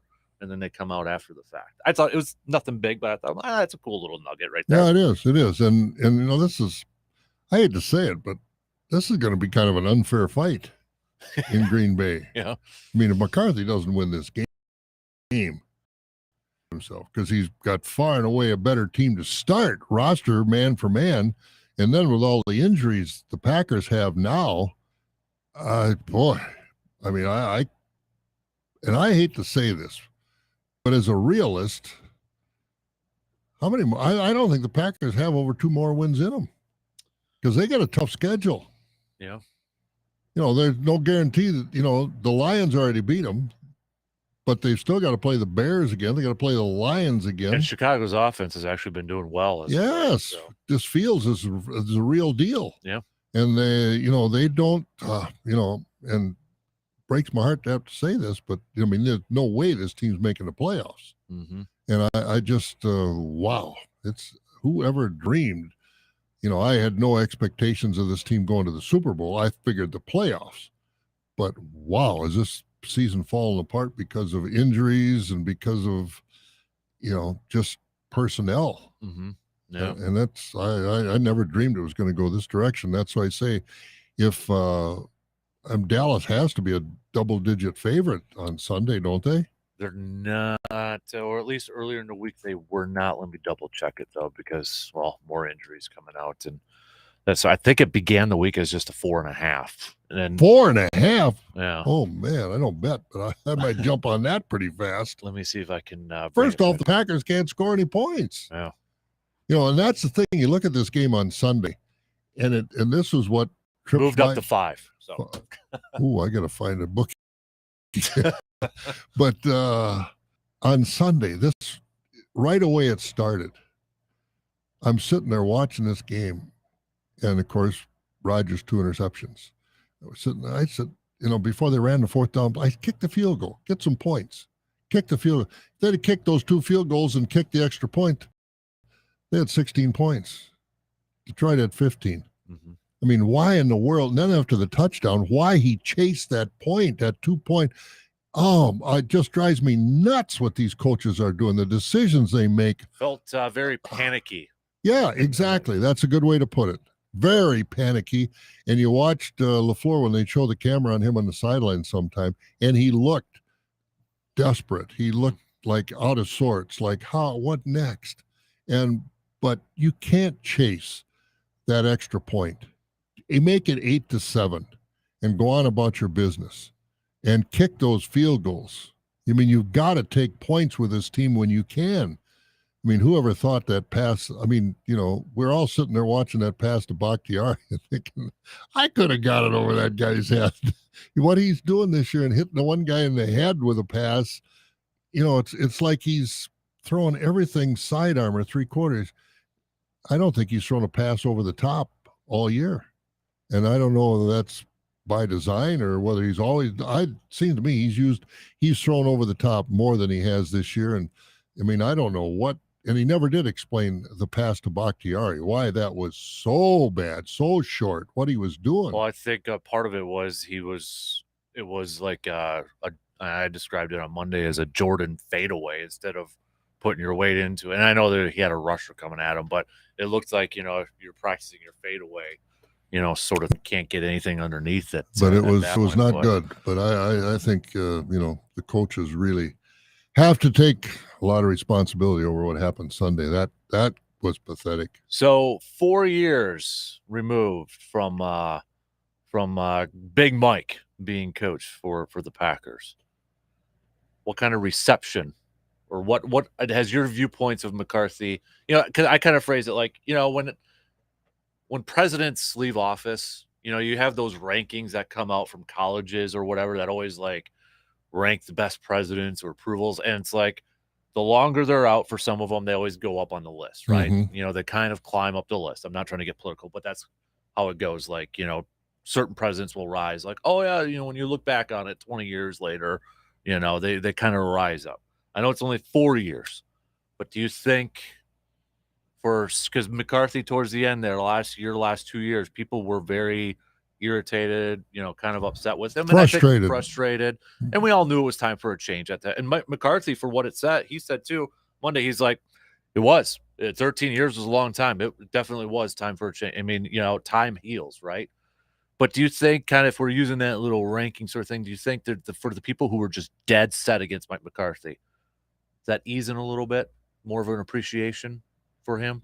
Well, he sort of won a thing? Super Bowl. You got to give him credit for that. But there's no question his legacy deteriorated the last few years of his employment by Green Bay. I mean, same thing happened in Madison this year. Mm-hmm. I mean, and you look at it, and he did a lot of great things for the Packers, did some things that mistakes high school coaches wouldn't make. But, and he was, he doesn't go up in my book because he was the one in my mind that started this defer stuff. Oh, jeez. I mean, he did. You got Aaron Rodgers. I don't think he was the first coach to do that. Well, he was the one that, from the Packers he was. Right. But, I mean, you got the best offense in the league. You got Aaron Rodgers. And you got one of the worst defenses. And you put your defense on the field first. I brought this never could talk about that. But he did, he had a winning record with the Packers. He got him in the playoffs. But I think actually if he said that, he could feel it too. But I don't think he was staying up with the game, so to speak. The creativity of the game, I think it was kind of passing him by at that point in time. So I think it was the right move for him. It was the right move for the Packers. And I hope he gets I don't want to have a standing ovation for him, but I don't hope people don't boo him. Yeah, I'll be at that game. So, oh, yeah, okay. Yeah, but dress warm. Be the first time this year. Yeah. Kind of, sort of. But, I saw this. It popped up on my Facebook memories back on November 5th, 2013. The PackersNews.com ran a poll. And the results of over 8,000 votes. Mike McCarthy or Mike Holmgren? Which was the better coach? 67% voted for McCarthy over Holmgren. That's interesting. That was in 2013. So I know a couple years after Super Bowl, and I think maybe some of it might be kind of bitter feelings about the way Holmgren left. Mm-hmm. He left because he said he wanted to be the coach and the general manager. He went to Seattle and had a modicum of success. And the thing is, shortly after he left, what happened in Green Bay? They brought in Mike Sherman. What did he end up being? The head coach and general manager. Right. Yep. And it was a very unsuccessful tenure for Mike Sherman. So I think the way Holmgren left wasn't on the best terms as far as fans were concerned. Hindsight, maybe the Packers made a mistake as far as personnel decisions. What a statement to make. The Packers made a mistake in personnel. Yeah. But I forgot about that poll, and it popped up. I'm like, interesting timing. That is. I'm kind of surprised at that. I don't think those numbers would be the same if they redid that vote. Right no, because they, Reggie White and Brett Favre. They brought them in, and one on one side of the ball, one on the other, and should have won 2 Super Bowls. But again, I think in that Super Bowl that they lost to Denver, McCarthy got out coached, or Holmgren got out coached so bad it was unbelievable. Mm-hmm. So, but I'm sure. I think Green Bay is going to do a video tribute or something like that at the game. I think I think that would be very proper and very appropriate. Because I've been to games where they've, like, Bill Jarts, the public address announcer, will do like please welcome back to Lambeau, and I was there when Woodson came back for a preseason game, and they did a video for him. But I think Packers.com's got stuff up. They're going to do something. Yeah, and preseason is a whole lot different than regular season. Right. I think of these two teams, I don't know whether the situation both teams are in as far as the standings are going to have anything to do with it. But I think, Packer fans, is reality set in yet that playoffs aren't in our picture this year? Dallas very much in the picture. So how much they're going to do, because this is a regular season game. They are longtime rivals, and each one of them have determined the success or failure of the others over the years. This, I don't think, unless the Packers would upset them, but I don't see how the Packers can win with the bullets they've got in their gun. Yeah, I think if you're going to do it early in the game, because if there is some by chance that it is a close game, you're not going to want to do it towards the end, or if it's like just you got to do it ahead of the game, before the game. Yeah, you got to do it maybe between first and second quarter or something. I don't know, but we'll see. But yesterday also, Packers picking up Jonathan Abram, the safety that was A first-round pick by the Raiders in 2019, same draft as Darnell Savage. But Packers picking him up, another Raider going over and teaming up with Rich Bisaccia. He's got a plenty of special teams reps with him too. But if you're kind of wondering how is he compared to Darnell Savage, he's more physical, not that great in coverage, not that great of a tackler, but he's more physical. What does that mean if you're not that good a tackler? I mean, that's where you look rate at him. Darnell Savage, not a good tackler. So, I mean, if you're looking for somebody who can't tackle, just we got him in green and gold. Savage there. So I don't know what I know Joe Barry said a couple weeks ago that, Darnell Savage, they would love to make him the nickel corner, but they don't have another safety to put back there. So I don't know. Maybe this is chance. Who knows? Yeah, and it's hard to find people now this time of the year. Let's face it. I mean, if you're any good at all, you're on a roster. You're talking about now getting leftovers, so to speak, as far as into your roster. Mm-hmm. Yeah. And I was watching that game Sunday. Who's that guy? Who's that guy? Who's that guy? I didn't know who a lot of these guys were that ended up playing. Watching what happened to Rashad Gary. They never said anything about him. Well, come to find out, he blew a knee out. And, I mean, it's just unbelievable. Everything that can go wrong for the Packers this year has gone wrong. Yeah. I just saw this quote. I missed this from Rogers' thing yesterday about McCarthy. One of the strangest parts about the whole thing, talking about when McCarthy was fired, there was a morning like 7:30, and I'm coming in the stadium off the freeway. I'm on Lombardi at Ridge Road.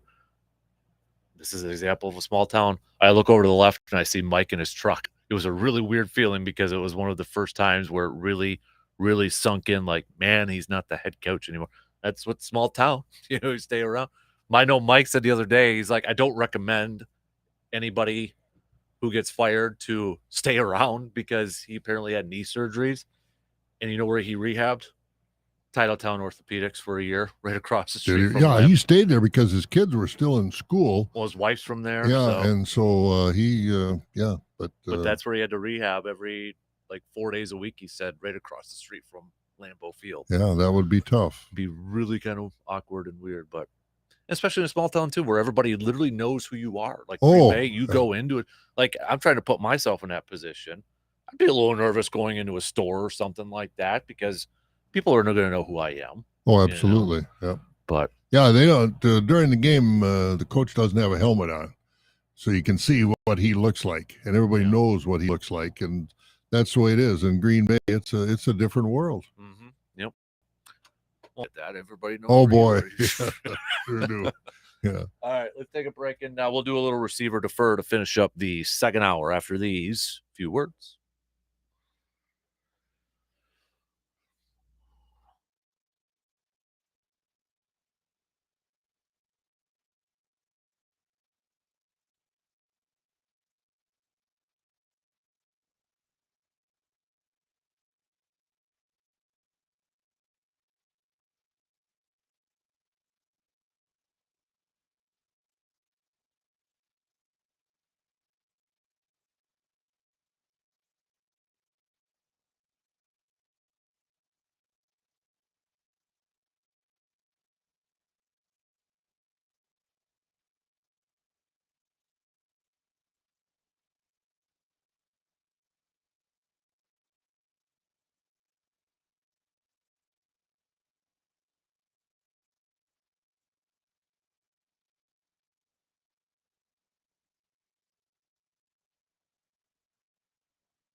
All right, time to hit up a little receiver defer. This is a question from James, and I guess we can make it a receiver defer question.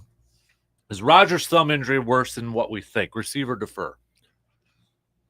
I'm going to receive that because I do think it's worse than we see. And I think the passes he threw Sunday were an example of something's wrong with the man. Yep, I would agree that I think the thumb is worse. No doubt about it. I mean, yeah, grip it, yeah, definitely. And this is a guy who won't wear a glove either. So yeah, I think too. Watching him throw those balls. I mean, the long one that got knocked down on the goal line, the one to Bakhtiari when he hit the guy in the head, and the first one, and the ball went up in the air. I agree. I think there's something wrong with that thumb. all right, what do you got? You teased one in the first hour. So all right. Well, I heard a national pundit, and I don't know who it was. There's so many of them nowadays, talking about baseball, and they said, and I'll just receiver defer. He said that the Brewers are more willing and likely to trade Corbin Burns because they think it'll be easier to sign Woodruff. Receiver defer trading Corbin Burns after what they did this year with Josh Hader will cost the Brewers $250,000 people in attendance. like in total attendance. 250,000 in total attendance. So because they're pushing 3 million every year. I think Brewer fans are going to be just frustrated to all get out because they've got control of him for at least another year, maybe more. You know the contract's better than I do, but yeah. So I just think that this is going to cost them a lot of pushback by fans. That is that is a interesting question. $250,000, that's a lot. 250,000 people. I'll say defer, but I do think they would lose some fans. Yeah, I mean, I just threw $250,000 in there, but I just, here the same idea: receiver defer. The Bucks are better at personnel matters than either the Brewers or the Packers. Oh, 100% receiver right now. Heck yeah. Let's do that. Absolutely. When was the last time we could say? Well, we could probably say it the last couple of years, but how things have changed in the last few years. Well, I guess so, but I would be so disappointed after what they did with Hader if they would trade Burns right now.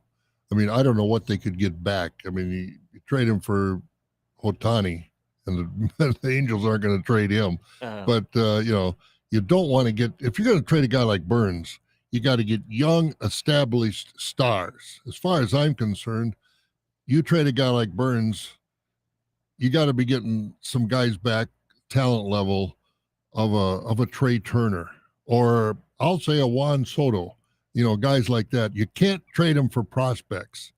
You got to trade them for established players, I think. Yeah, I'd agree. Yeah, I hope they don't trade him because he's a great pitcher, and you still got control of him. And if you trade him now, I don't think you're going to get the same value that you would get if you traded him in the season, which I don't want to see him do at all. But for teams that are thinking they're in the playoff run or not in the playoff run, I mean, we all talked ad nauseum about what the trade last summer with Hader meant to the Brewers in the run. But I would think Corbin Burns would have an even more devastating effect on the locker room than the Hader trade.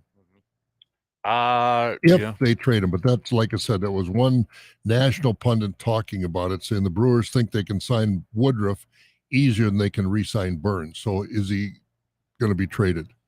Is that a question now? Yeah. Okay. What do you think? I don't think he'll be traded this year. No. I hope not. I agree with you. Not this year, at least. No, I think they gotta try and keep these guys.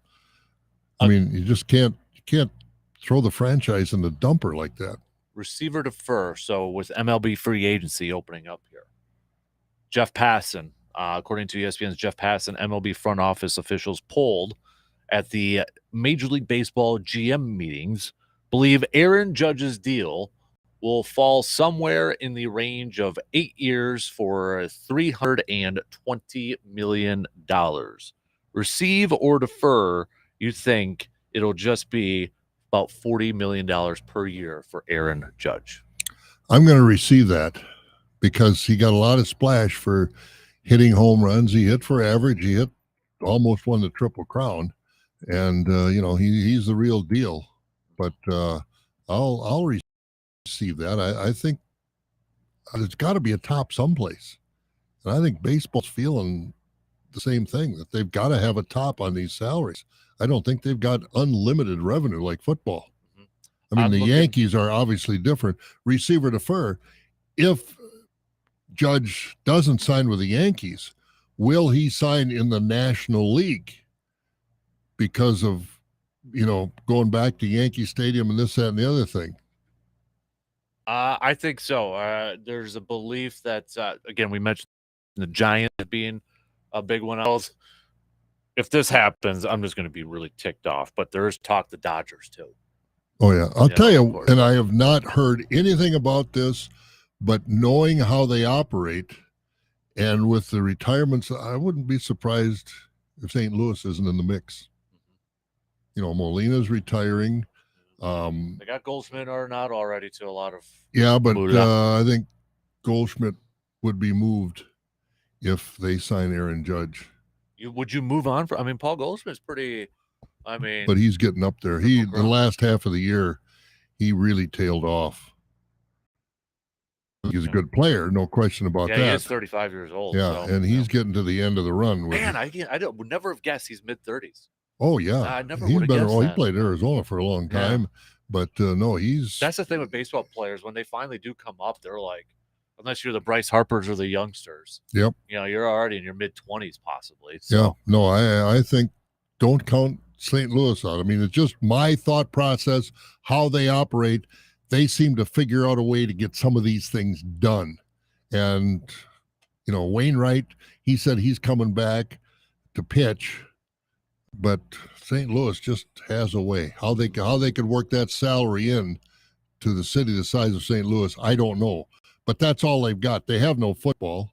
They have no basketball. They've got St. Louis Blues hockey. But baseball is it in St. Louis. And just put it on the back burner. Looking at, just trying to see. So I was looking at contracts for baseball per year. I'm just going with the per year. And it's a little bit easier with baseball contracts compared to like football because you got to do the salary cap, whatever, and all that sort of stuff. But average per year right now, Scherzer at $43.3 million per year with the Mets. Overpaid. Then it's Garrett Cole at $36 million. And then Mike Trout at 35.5. Again, we're just looking at the average per year sort of thing. So if Judge were to get $40 million, that would be the second highest, only behind Scherzer. So, and I'm sure people will say, well, St. Louis won't do that. They let Albert Pujols go 10, 12 years ago because of those huge contracts. That was 10, 12 years ago. And, things have changed. I don't know if they've changed that much, but I wouldn't shock me. Man, some of these people on this list for per year, it's like, huh? They're stealing. Strasburg, 35. When was the last time that? you heard Steven Strasburg? Oh, man, yeah. Right? Exactly. You just answered it right there. Man, oh, man, his arm went out. He came out of, San Diego State? And, wow. Where is he? Is he still with Washington? Boy, oh, boy, I haven't heard his name forever.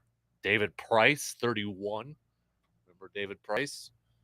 Was a starter for like the Tigers and all that. Yeah, he's 31. He's with the 31 million? 31 million. Whoa. Yep. Boy, I make $250 a week, and I think I'm kind of stealing sometimes. Oh man. Yeah. Holy cow. And Strasburg's not a free agent till 2027. And he's going to get 35 every year. And when's he going to pitch? I don't think he had 30 starts this year, did he? So that's well over $1 million a start. If he did, he sure didn't accomplish much because he wasn't in the news as far as performance-wise. I don't know how many games he might have played, but that arm is worse than I think a lot of people had realized. One start, $35 million a start. What a bargain. Last year, 1 and 2. Oh, my goodness.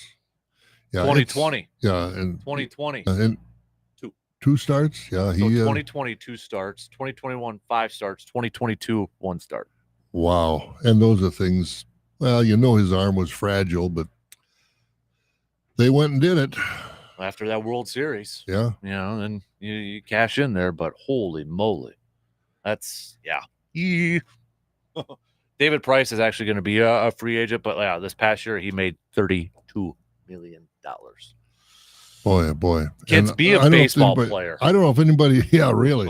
I don't know if anybody is crazy enough to give him that kind of money going forward. I can't imagine they are, because they're de-emphasizing starting pitcher. That's why. How can you say that when Scherzer's making $43 million and what's his name out in the Dodgers?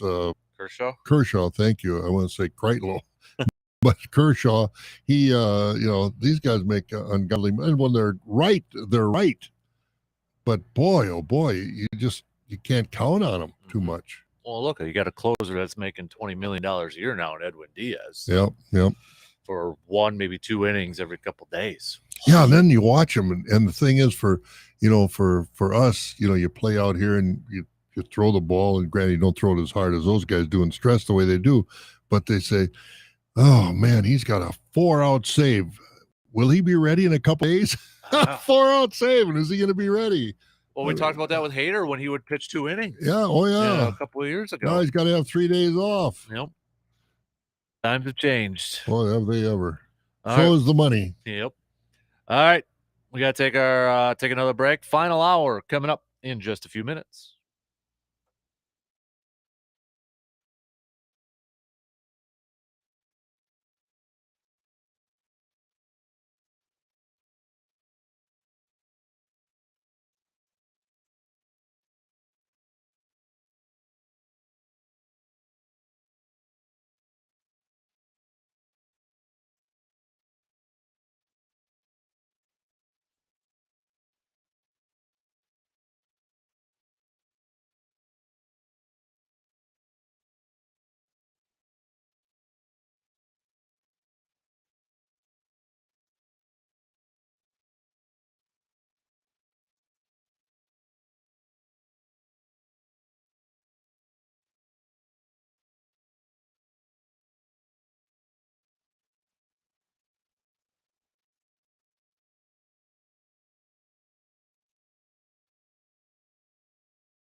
I was listening to that intro music.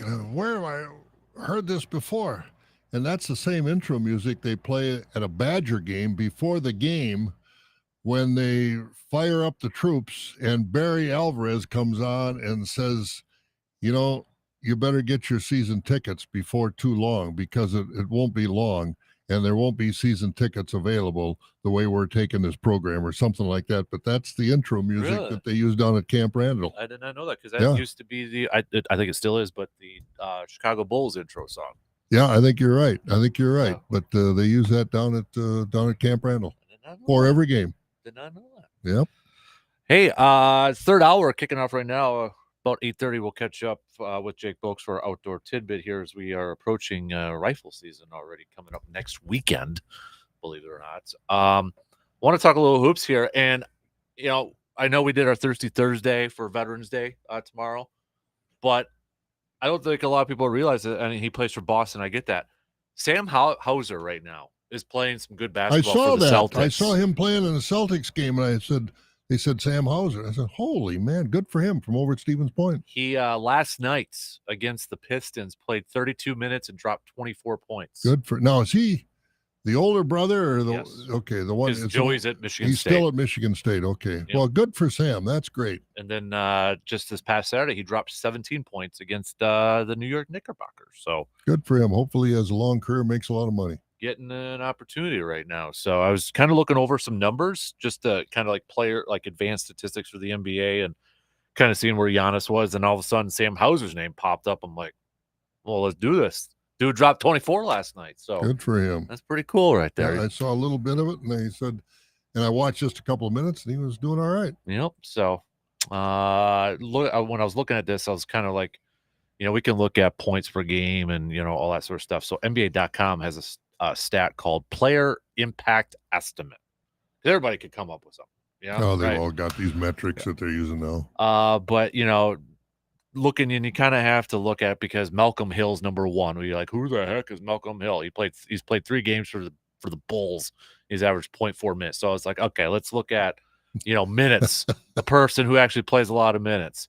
Well, you have to go down to Giannis at number 8. So you look at it in terms of possessions. So this pie rating, okay? You got to go down to 8. But the 7 guys ahead of Giannis, number of possessions, 4, 41, 10, 15, 9, 19, 12. And then there's Giannis at 647. That's what I mean. You look at these, say, okay, give these blind sheets to general managers. And, okay, now you draft these guys. Well, I'll take Malcolm Hill over Giannis. I mean, come on. You know whose name is, and so Luka Doncic is at 10 if you're looking at regular players. But again, you want at number 11, Micah Potter, former Badger. He played a couple games for the Jazz. Okay, good for him. So far this year too. So, but you look at Giannis's numbers right now. I mean, offensive rating, it's ridiculous. I mean, and hopefully that knee is just a precautionary rest that they gave him, and it's not going to be a long term. But I know he puts a lot of I mean, you watch him play, and boy, I'll tell you what, he puts a lot of pressure on his joints and bones, and hopefully they can manage his minutes. Well, I mean, if he nailed a 6-foot putt on the golf course, he must be feeling pretty good. Yeah. And all that. I'm looking for it. I know we got San Antonio coming up on Friday. They got Atlanta again next Monday. But that Cleveland game next Wednesday is looking pretty darn tasty too. Yeah, whoever thought we'd be excited about Milwaukee playing Cleveland, but good for Cleveland. Mm-hmm. That Mitchell trade. You know what? I guess in the early parts of the going, the Mitchell trade's working both out for Utah and Cleveland. Yeah, it is. Yeah, because everybody said, well, Utah is going to go in the tank this year, and they're right in there. Yeah, number 1 in the West, and I'm sure that'll change, but hey, they're playing with a lot of confidence right now. You got to give them a lot of credit. So absolutely, and I'm glad to see Milwaukee and Utah and even Denver, Portland rather than the Miamis and the LAs and all those teams that have New York that has ungodly amounts of money and no sense to how to run a franchise. I'm glad to see some of these common sense franchises are doing well. Yeah, because you look at the West right now, the Lakers 2-9. The only team worse than them is the Rockets at 2-10. Golden State's 4-7. That's the surprising one. Mhm. But and I'm wondering how long. And of course, they just won the title, so you're not going to, throw everybody overboard. But I wonder how long they'll go before they, I don't know, make a move, try and make a move. They're going to. It seems inevitable they're going to move Draymond Green. I was going to say, how much is this with Draymond Green? With that, he punched Jordan Poole for crying out loud, and then they handled it internally or whatever, and he's back and that sort of thing. But Steph Curry's doing his thing, 32.6. But it's Andrew Wiggins, then an 18.2. Jordan Poole's 15.2. Klay Thompson's just played 9 games and 15.1. Yeah. I mean, are they kind of and I don't know if Klay Thompson is still not physically back up to complete speed, so to speak, or if his skills are starting to erode. Yeah. I don't know. Mm-hmm. I mean, you look at it, you kind of talk about Kawhi Leonard, too. I might have to ask Dr. Crow about that one tomorrow with Kawhi Leonard's. Yeah, it seems like, let's face it, the Warriors aren't getting any younger. I mean, Steph Curry was a young kid, but he's in his 30s now, I do believe.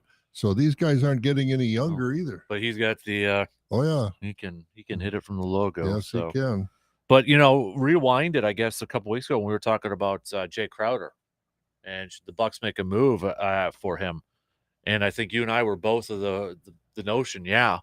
But I mean, right now, do you want to mess with that roster for the Bucks? No. Yeah. No, I don't. Kind of the same way. Yeah, I don't. Is Jay Crowder still available? Yep. Oh, wow. He's not even in the league, huh? And Suns are doing okay without him too. Wow. Well, I don't know, but anything could happen as far as injury wise. How fragile Brook Lopez's back is, I don't know. You never know. I mean, you're going to be lucky to play a whole season without a major injury for a while, but hopefully the Bucks can do it. They're doing it without 3 impact players right away. Yeah, so that's right. That's the other part of this whole thing too. But I don't think they're concerned over the long haul, because Middleton is just about there according to reports. Pat Connaughton shouldn't be too long. Giannis is just a matter of keeping him healthy. I don't think you could say that he's out because of an injury. I think he's out just to make sure he doesn't have an injury. And remember how much he played in the summer too. Yeah, exactly. With Greece. Yeah, he was in international competition. Because that's the thing too with Giannis. We could tell some players, to put it lightly, may not be playing at 100%. Not Giannis, boy. He gives Giannis, when he's on the court, he's playing full throttle. He's full throttle all the way. You bet your life. Yeah, you can't say that about the Greek freak over there. He's always, he ain't Randy Moss, right? He ain't taking a play off here. And I will say, and I was watching last night the Knicks and the Nets, and Kevin Durant is the same way. Mm-hmm. He plays hard when he's on the floor. He doesn't really take any plays off. I think they know when they can, slow down and take a breath, but then it's back to full speed ahead. And, LeBron, I don't know. I watched LeBron the last couple of years, and I respect his talent and everything else, but he can turn it on anytime he wants to, is what it amounts to. But how much does he want to anymore? He almost looks to me like he's getting kind of lazy out there. I don't know if it's frustration with the roster he's got or what it is, but at 2-9, he can't be happy. No. And it sure seems to show in his play. Mm-hmm. I still like him on my team. He's awful good.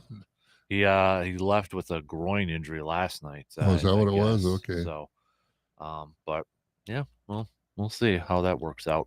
Yeah, it's a long season. They've only got the Bucks are 10-1, so still got 70 games left. Yeah, but it's been a fun first 11 games. Absolutely. I'm loving this team, especially last night, because I didn't realize Giannis wasn't playing, and all of a sudden I'm looking, and Giannis never came in, and I'm thinking, oh boy. And I love the fact that they're giving this rookie some time. Yeah, because how many times have we the last few years? I think it was before the draft this past year. When was the last first-round impact player for the Bucks? Probably Dante DiVincenzo for a little bit. Then you have to maybe go back to Giannis. Exactly, yeah. And I'm not saying Marjan's going to be that guy, but they're giving him an opportunity. He started 2 games already this year, both against, I think, Oklahoma City. And then to see him, His first start didn't really do a whole lot. Then he goes out there, gets extra minutes, drops 19, and goes 5 of 9 from 3. Yeah, if you can get a guy that, it's only going to help his confidence. It's Mhm. not like he went out there and airballed 5 shots. He went out there and made those shots. And when you look at the draft in pro basketball, you got the top 10 or 12.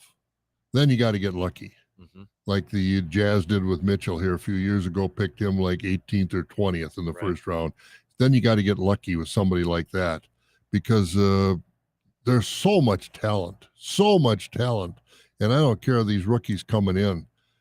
It's still really a big step up from college basketball. Mhm. It really is. I think there's a bigger step up now from college to pro than there is from high school to college And because these kids are playing AAU ball, college level ball almost against these kids from all over the country because they travel so much now that I don't think it's that big a difference when they get into just it's structured obviously more than AAU ball is. AAU first guy across the half court shoots it, Yeah. but the move from college to pros I think is a bigger jump than high school to college now. Yeah, I mean, you look at Beauchamp here, 3 games in October, he averaged just 4.3 minutes per game.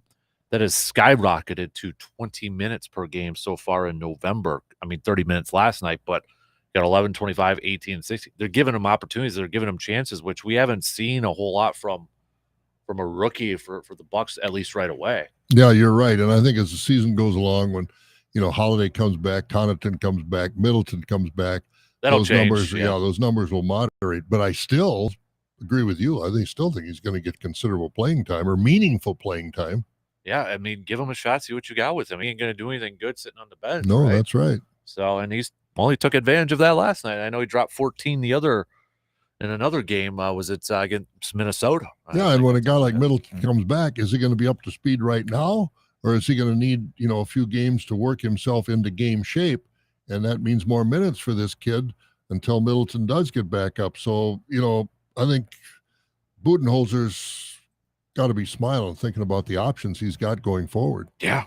You're looking down at that bench, and that's the thing too with Middleton. You don't need to go out there and him over 30 minutes right away. And you can be patient with him and until he gets into that game shape there a little bit. So yeah, and they're playing really well right now, and things are going their way. There'll be some challenging times as the season goes along. It always happens that way, and any minutes these kids are getting now to get game experience is going to help them when these times get a little bit more challenging, when they get into some rougher road trips and all of a sudden Giannis isn't exactly the healthiest guy on the roster. It's all going to benefit him down the road. Yeah. I was thinking about this the other night too. I mean, because you were talking about the Lakers earlier and how much money they've got, in their lineup, and then you look at a team like the Bucks. Mostly, I mean, those are homegrown players. Yes, they acquired Drew Holiday a few years ago, but Giannis, I know Middleton wasn't drafted, but he was a part of a trade, and nobody thought Middleton was going to be what he is now. And you can kind of say the same thing for Boston, right? They drafted Tatum, they drafted Brown, and obviously they traded for Malcolm Brogdon, but they're kind of the same way right now. And yeah, that's right. And you look at some of these teams, and then you look at Brooklyn's a mess. Lakers are a mess. Any place Kyrie Irving goes is going to be a mess. I mean, that goes without saying. He's got a track record. When are we going to start to see a little bit of a wave? I mean, even you could say Golden State too was homegrown, with their big three. But I mean, everybody talks about, trying to buy teams. Well, what we're seeing with Brooklyn and the Lakers now, could we see maybe teams kind of pausing on that a little bit? Just a little bit, hopefully. Maybe. They very well could. I know it was interesting. I heard, I don't know where it was, but the Laker management telling the fans, you got what you asked for. This is the team that you wanted. We've got a lot of money invested in this team. We can't make a lot of moves. You got what you wanted. This is the Laker team that you wanted. Support them. So they're admitting that things are not. There's no light at the end of the tunnel right now, so to speak, for the Lakers. It's a dark season. Yep. Okay, before we get to Jake here, I'll ask this. I asked this a couple days ago, but you being a older person, gentleman, with the Colts hiring Jeff Saturday as head coach. That was the most shocking coach I've ever seen. We kind of had a fun little thing. Okay, if the Packers were going to do that, hiring a coach with no coaching experience in the NFL or college, so you can't pick Bart, can't pick Forrest Gregg, can't pick like Bill Curry because he coached at Alabama. Who would be a player, just for fun, that you would hire as head coach for the Packers? Former, Wow. current. That's interesting. We had answers all over the board, you know. Because the track record of former players coming into coach has not been good. No. Boy, that's a good question. I went with a head coach and an assistant head coach.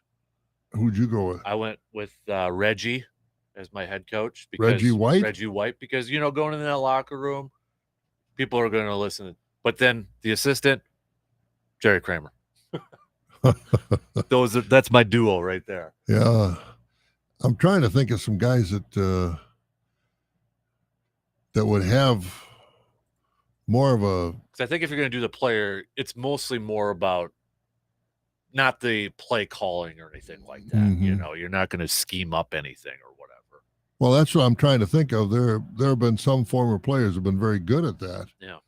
But my offensive coordinator would be Aaron Rodgers if I could pick, you know, if I really wanted to go dive into that. Yeah, that's true. Yeah, you don't want Brett Favre because Brett Favre would come up with a playbook. Okay, 3rd and 2, everybody down and out. Yep. You know, that'd be the lexicon he would use. I don't even want him as my quarterback's coach. So. No, I don't want him teaching those lessons that he used. You know, I don't know. I'd have to really think about that because, you know, you're thinking about the more recent history. I'm thinking of going back into the 60s. Well, I have Kramer as my assistant. Well, that's true. Yeah. Jerry Kramer is an assistant, and he was a pretty smart guy, yeah. But you know, I don't know. And Kramer would not be a bad choice. He'd be in the mix. I'm just trying. Maybe Max McGee would be my head coach. I was going to say nobody picked Paul Hornung either. No, I don't think so. Max McGee would be the head coach, and Paul Hornung would be the offensive coordinator, mainly for the New Year's Eve party. Right. I was trying to think of somebody like maybe a guy like a guy like a Willie Wood. I was trying to think of Willie Wood too. You know, somebody like that, and you know, they've had some great players there. Nitschke. Doing an old school. That's real old school. You know, linebacker mentality, a little bit. I don't think Lynn Dickey would be a bad coach. He never went into coaching after playing. He was really a good quarterback. He just didn't have. This is kind of like the team Lynn Dickey had to play with, is what Aaron Rodgers has got to play with this year. Lynn Dickey was a better quarterback than the record would show, but again, he didn't have a lot of ammunition in his gun to play with. And I think Lynn Dickey would be not a bad choice for a coach. A couple people picked Jordy Nelson, which, you know, I can't see Jordy Nelson. I don't think his personality. That's what I was going like. He was just I'm a wide out, leave me out there all by myself. Yeah, I can't see him addressing the team, you know, and you know, chewing out officials or something like that. He was here. Jordy Nelson was here a few years ago for the Boy Scout Council, and he was the presenter. Well, he presented a little bit, but mainly he wanted to answer questions. Mm-hmm. I don't think he's the kind of guy that's going to be forthcoming with the game plan and this, that, and the other thing. He'll carry it out to the best of his ability, which was awfully good. But to develop that game plan and be the real leader out there, I don't think, nice guy, a wonderful guy, but I don't think he would be the personality type of guy to be a head coach. Mm-hmm. Yeah, I totally agree with you on that 100%. You know, if you really want to go old school, you know, just kind of based off that, I mean, you could go, like I was thinking, you know, since we mentioned Paul Hornung, but like, you know, Tony Canadeo served in the war. He was what was he? I can't remember what he was off the top of my head. But, you know, when you look at like those that have to lead men, you know, sort of experience that way a little bit. That's right. Kind of look at that back. We're really deep diving into this now. Boy, we are. Holy moly. But I mean, my head is spinning as I'm trying to quickly run through all these years and all these players and, you know, which ones weren't maybe headlines all the time, but were accomplished players and really understood the game. And I don't. Ken Bowman, who was a center on the championship teams, took over for Jim Ringo. He became an attorney. So guys like that were thinkers and understood the nuances of the game. I don't know. He never did. I don't think ever went into coaching, but he was one that I think would be feasible to consider.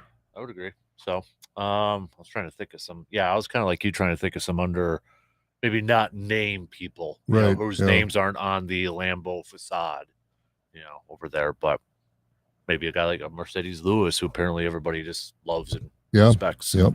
And Big dog. And he doesn't. The way they control the press conferences now, all you hear is the coach and the quarterback. Mhm. You don't hear anybody else. Years ago, you used to hear from a lot of these other guys, and a quote here or there once in a while at least. But I don't think I've ever heard Mercedes Lewis talk. Not, yeah. I mean, I've read his stuff, but like he'll post a blog. I think he did like a Players Tribune or something like that. But I don't think he's ever been interviewed in the media that's ever been shared widely. Mm-hmm. You just don't get that. And used to be there, they were all in the media. Yeah. Gilbert Brown coached a lingerie team. Gilbert Brown. Yeah. If you want a little bit of experience, I guess. But I think he did a couple other teams too, like indoor teams and lacrosse. That's right. He did one in lacrosse on here. But, right. Gilbert's still around. Oh yeah, he makes the rounds. Okay, we got. As long as there's a hamburger around, he's going to be there. Oh yeah. We got to take a quick break, and then we'll do our outdoor tidbit with DNR warden Jake Bolks after these quick messages.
Trailers from some of the best manufacturers like Delft, Bravo, Rugged Terrain, and Formula, just to name a few. From dump box trailers to simple aluminum to fully enclosed and outfitted for work and play. Maybe our new name should be Courtesy Auto and Trailer? Whatever the name, just call me, John the Trailer Guy at Courtesy Auto and Stanley, or look at the trailers at drivecourtesyauto.com. See you soon.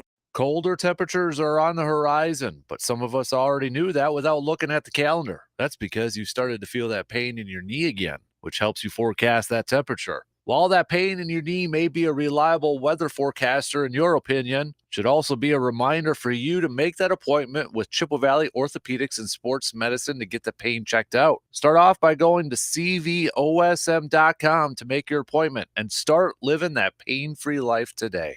If you were to listen to Dan Kasper nonstop around the clock for a solid month, you'd become the king of all sports fans, desired by beautiful women, and rich beyond your dreams. I think. Try it and let's see. The Dan Kasper Show.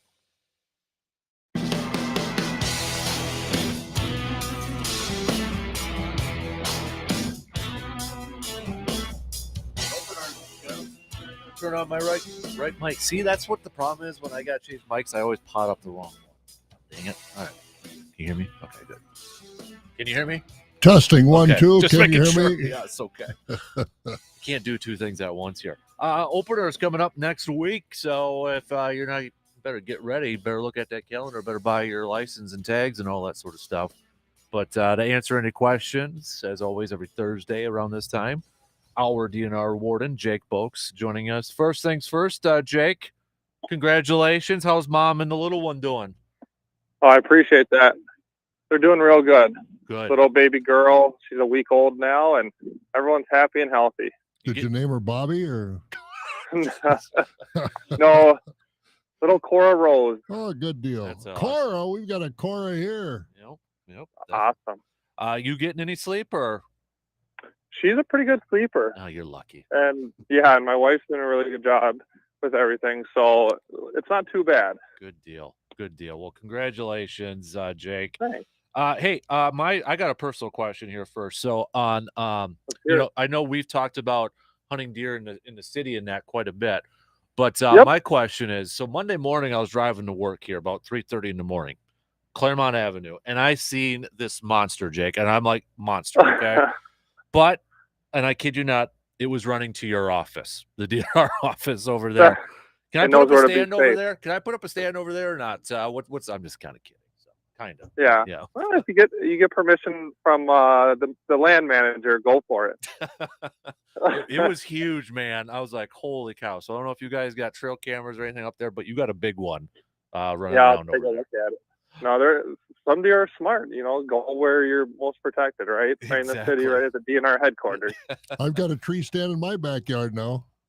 There you go. Is he having any luck? I haven't talked to him. Oh, jeez. And deer are so smart. Ever since they put it up, I haven't seen a deer in my backyard. It's almost like they know what that thing is. They know. And I've seen deer all over the place this summer and early fall. The last week or two, I haven't seen a one. Yeah, it's crazy. They definitely have some sort of sixth sense, because a lot of times when I go to dispatch an injured one, they might lay in a spot for 3 days, and the caller's like, yeah, if it hasn't moved, I can go and pet it. And then I walk up to it and it just bolts off. And I'm like, well, what the heck? Well, they know who well, they that know. guy is. Yeah, exactly. They can smell that DNR cologne. Yeah, right. I would question the hunter that you got on your property there, though, in turn. I'm just saying, question his skills a little bit. So I'm just, You got to see him to get them. Right. Hey, Jake, a couple questions here for you. So I think we touched on this a little bit last year, but I think it's a good refresher. Somebody sent over a picture, albino deer, but it looks like there's like a black spot, maybe about a fist size, black spot on it. And they asked, are you able to harvest that deer then, since if there's like a black spot on there? What are the rules when it comes to albino deer as we're getting, with rifle season coming up here? Yeah, so the short answer is that albino deer are illegal to harvest, and then all white deer are illegal to harvest. So the albino deer obviously is defined as like one that has like all the pink pigmentation everywhere, plus the eyes. An all white deer is basically kind of like a normal deer, like it's still going to have the same typical colored eyes and hooves and everything, but it's all white. The important thing with an all white deer is that it does have to have like a baseball sized spot of fur that is, I guess, brown or some other color than white. And that's somewhere on the body. So places like all the glands, like deer have tons of glands all over the body. So all those spots don't count for like the brown color, because there's natural scents and colors that come out of like their hooves and different things. And around the head too, that doesn't count for your brown spot, because you don't know if it's white fur or if they've been rubbing on a tree or whatever. So you have to have a pretty big and defined and pretty clear, baseball size or bigger brown spot or whatever color the deer is besides white, Mm-hmm. I always tell people just be careful with it. Mm-hmm. They're fun to shoot and this and that, but if you don't really know, like it's not like half of it's brown or it looks like a cow or something with the pigmentation, then I would just kind of steer clear of it and take pictures with your phone. Mm-hmm. And I've got, just speaking of albinos, a friend of mine this morning, and I was on the farm show, runs a sale barn over in central Wisconsin, hit and killed an albino deer yesterday. If that happens, what kind of hoops? Because he got the meat and he said he did the paperwork. It took some time. Yeah. But they're not going to get thrown in jail for that. I mean, they can't get the meat, right? So it used to be back in the day that you couldn't keep them even if they were car killed, and then they changed it to you needed a tag. And now, if you hit a all white deer or an albino deer or a deer in velvet, if you hit one with a car on accident, obviously on accident, you can call it in as a car killed deer and you can keep it for free as part of that online registration. Okay. But so yeah, there's a lot of albino deer in Clark County, and we get a lot of calls on that where they get hit by cars and then people want them. Mm-hmm. And as long as they take the entire carcass from the road and call it in and register it as a car killed deer, they're good to go. So, but the phone call is enough, or they got paperwork to fill out? Oh, yep. No more paperwork anymore. It's a 608 number, like a Madison call-in number, and that's what you do for any deer you find on the side of the road. Okay. Which is a good reminder right now. Actually, this time of year, there's obviously a lot of dead deer on the side of the road with antlers.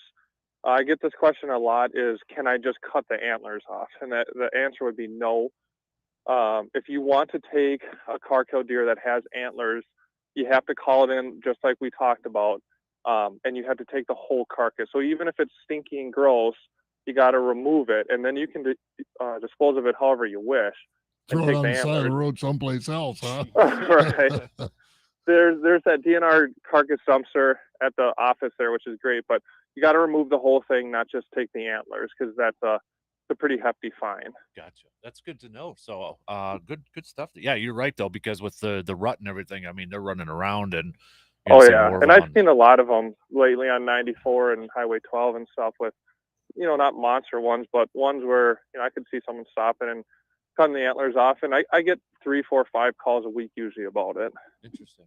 Hey, with rifle coming up next week here too, Jake. And I think again, it's a good refresher here, but a couple questions surrounding with bow hunting. If they're not if somebody's a hunter, but they're not maybe a rifle hunter, but they're a bow hunter, can they still go the Friday before the opener, and can they bow hunt during rifle season? Yeah. So everything is open. You kind of view the woods as, big open hunting possibilities in the fall. There's no more restrictions on hunting too close to the gun deer season, or there's no more restrictions on sighting in your rifles or even buying your licenses and having to wait a couple of days. Everything is instantaneous or open. So you can keep bow hunting the Friday before. You can bow hunt the opening weekend if you want, and you can sight in your rifle. You can go bird hunting if you want. You can do whatever you want basically now, as long as you got licenses and you're following all the regs with the Blaze Orange and stuff like that. Mm-hmm. Yeah, I remember back in the day, like if you didn't get your rifle license before the opener, you had to wait. Was it like 3 days or something? I believe it was 3 days. Yeah. Yeah, that's why you always had the lines at the bait shops to get them the night before. I remember. Yep. So now, the main thing is that you buy your license before you get in the woods. Even if you forget to buy it and it's Saturday morning at 5 a.m. and you're sitting in your truck, buy your license, pick your doe tags, get that all done, because you're good to go then. But if you shoot your deer and then you buy your license, then you're in a little bit more of a predicament. Yep, exactly. Jake, what's the specific law shooting around roadways, gravel roads, paved roads, whatever the case may be? How does that work? Because 50, I know people violate that. Yeah, unfortunately, a lot of people do that, especially out in like the county forest and in more rural areas. 50 feet from the center line of a road, and it doesn't actually have to have like a paved, white stripe in the middle. It's the 50 feet from the center of a roadway. No one can hunt or discharge any weapon within that 50 feet. So a lot of times when people are gun deer hunting, like right in the ditch or something, we'll just take a tape measure from the middle of the road and then measure out where they're hunting from. And that's really important because with the gun deer drives during the deer season, we see it a lot where people are walking the ditch line of some thick woods with a rifle. And whenever we ask them if they'd shoot a giant buck that would come out on the road, they say, yeah, because that's what they're doing. But that's a violation, even though you're in the ditch or something. So you got to be 50 feet away from the center of the road. Good note too, for those deer drives and that too. Deer drives are the big one where I see it. Or people put the blinds right on the wood line, and they might be hunting facing inland, but they're still, or not inland, but into the woods, but they're still within 50 feet. So you got to make sure you're 50 feet away, and then especially those deer drives, you got to. So the stand itself has to be 50 feet away from the center of the road. Well, legally not the stand you have to be, but wherever the stand is, you're going to be hunting, Yeah. But I mean, if you're in a stand, it's not 50 feet from the center of the road. It's within 50 feet of the center of the road, and you're hunting in that stand, you're violating. That is correct. And Okay. we have seized a couple deer so far this year where people have hunted like 20 feet from the road. They also had some other issues, bait and licensing, but that was one of them where you look at it and you're like, holy cow, dude, like you could almost touch the blind from the roadway. Yeah. All right. Hey, Jake, appreciate the time. And next week will be a big one there too. So it sounds like you're going to make a stop by for over at Hy-Vee for our beer thing and a little get together and answer some questions. Yeah, that should work out good. Awesome. Good deal. Jake, hey, again, congratulations. Send our congrats to your wife as well. And well, I know you got a busy couple weeks coming up here, man. So we appreciate it. I appreciate it. Thanks for the kind words. And yeah, I can't wait to see you guys next week. Awesome. Thanks, Jake. Thanks, Jake. Yep. Have a good one, guys. Bye. You got it. Right. There's Jake Boakes, Wisconsin DNR warden, always answering our questions. So yeah, if you want to stop by for the Man Cave Light launch next Thursday at Hy-Vee, Jake's going to be there answering some questions before you head to the woods. Yeah, and Jake, what a great thing to have him on here because, when I was growing up hunting, I mean, you mentioned the DNR and people thought you were talking about communist Russia, and Jake puts a face on the DNR and explains the rules and regulations. I mean, it's simple. Don't shoot within 50 feet of the center of the road, whether it's a gravel road or a county highway or whatever. Yep. It's common sense. If you do that, you're violating. That's his job. Yep. You got to do that. I just learned something there about the road one, the deer on the road one there too. Yeah. I'm like, I didn't know that, just a quick phone call. Yeah, that's right. Quick phone call and you can take it with you. Yeah. So that was a good one right there. Yeah, that's how I wanted him to explain that because that's what he said. He said, no, I made a phone call yesterday and I took the meat. I said, there was an albino deer. He said, they don't care. They just registered as albino where it was and take your deer. Yeah. Because our they're not that hard to get along with if you use common sense. Yep, exactly. So they're just as conservationist outdoorsmen like all of us. Oh, absolutely. So, all right, let's take our final break here. Last call for any Thirsty Thursdays. If anybody's got anything else out there, we'll cover the bases, hit on some other topics, and all that fun stuff. We'll be back.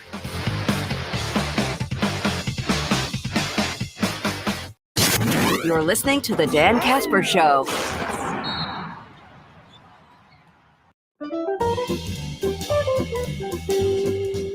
Get ready to save half with half-off deals. It's a great way for you to get goods and services that you will love, and you don't have to pay full price. Start saving this Friday, November 11th, with Wisconsin Makers Market and Teriyaki Madness.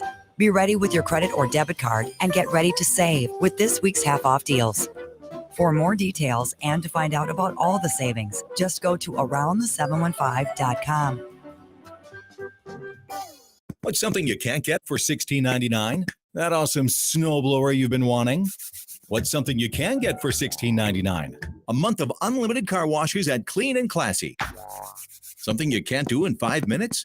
Get the plastic up on all the windows. Something you can do in 5 minutes? Drive away in a car that sparkles and shines. Clean and Classy on West Claremont and off Hastings on Brackett Avenue. Wash your car more than once a month? A monthly pass is going to save you money. Make your car clean and classy.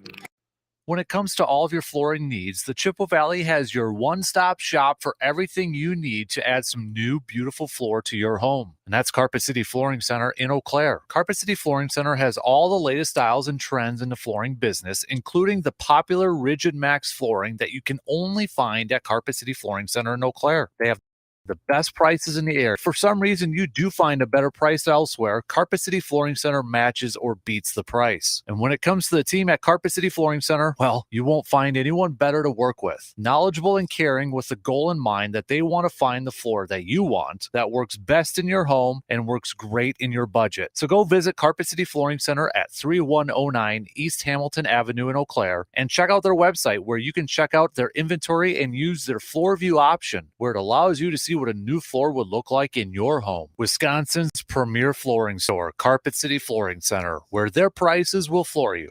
Insulin, penicillin, the heart transplant. All of these medical breakthroughs were thanks to research made possible with the help of volunteers. That's where you come in. The All of Us Research Program is asking for people from across the U.S. to share their unique health information, because the more data researchers have, the faster they can find the next health breakthrough. But there can be no breakthroughs without research, and there's no research without you. Learn more at joinallofus.org/WBA, sponsored by All of Us Wisconsin. Make the hiring process work for you. With Indeed's end-to-end hiring solution, you can attract, interview, and hire candidates all from one place. Start at Indeed.com/credit. Finding the right Medicare plan? Oof, no easy feat. Kind of like those dances my granddaughter loves making me do. But then I found Walgreens Find Rx coverage. Lets you compare plans online, over the phone, or in person. Made Medicare shopping so easy. Plus, I found plans with low-cost copays. I can get down with that. Medicare annual enrollment ends December 7th. Find a plan that's right for you at walgreens.com/Medicare. Because you have high standards and won't settle for anything less, like your wife did. It's the Dan Kasper Show.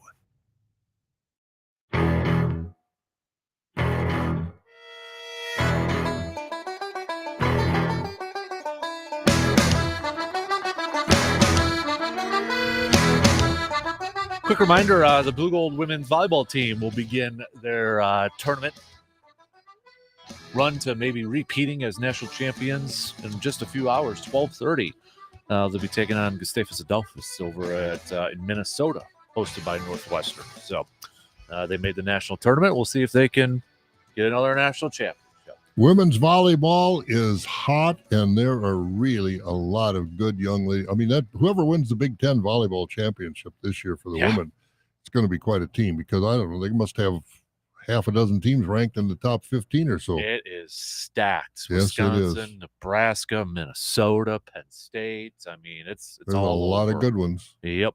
The soccer team, men's soccer team, will begin their tournament on Saturday. They will also be, let me just double check to make sure that yes, it's also they're going to be taking on Luke's.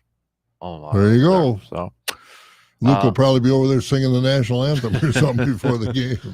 Men's basketball got their season underway for the Blue Goals last night, beating Bethel 92-69.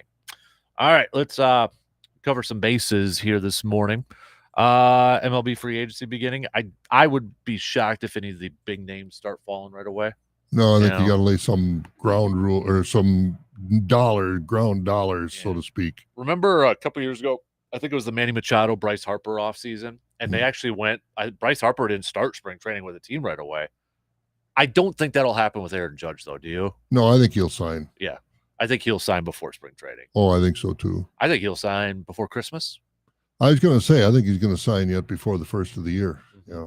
Yeah, I think And once it'd be a shock if he left New York. I just can't imagine the Yankees losing. Giants, I think, would have to overpay. And by overpay, offer a lot more than the Yankees. And I know he's from the Bay Area and that, but I don't know. If you can perform in New York and perform at a high level, just add another. That's the ultimate. Yankees are gonna probably retire another number over there now with Aaron Judge's number. For crying out loud, they're gonna run out. Well, they've got all these single-digit numbers now. Now they'll go all the way up to 99 here in a few years, probably, if he stays. Well, when we're probably gone, they might have to have like 3-number jerseys in 100 years or something. Yeah, the Yankees, they will get this thing going. So, off night for the Bucks. They'll be back in action tomorrow, taking on the Spurs in San Antonio. Again, I mean, this week, next week, and the following week, it's easy schedule. Monday, Wednesday, Friday. Monday, Wednesday, Friday.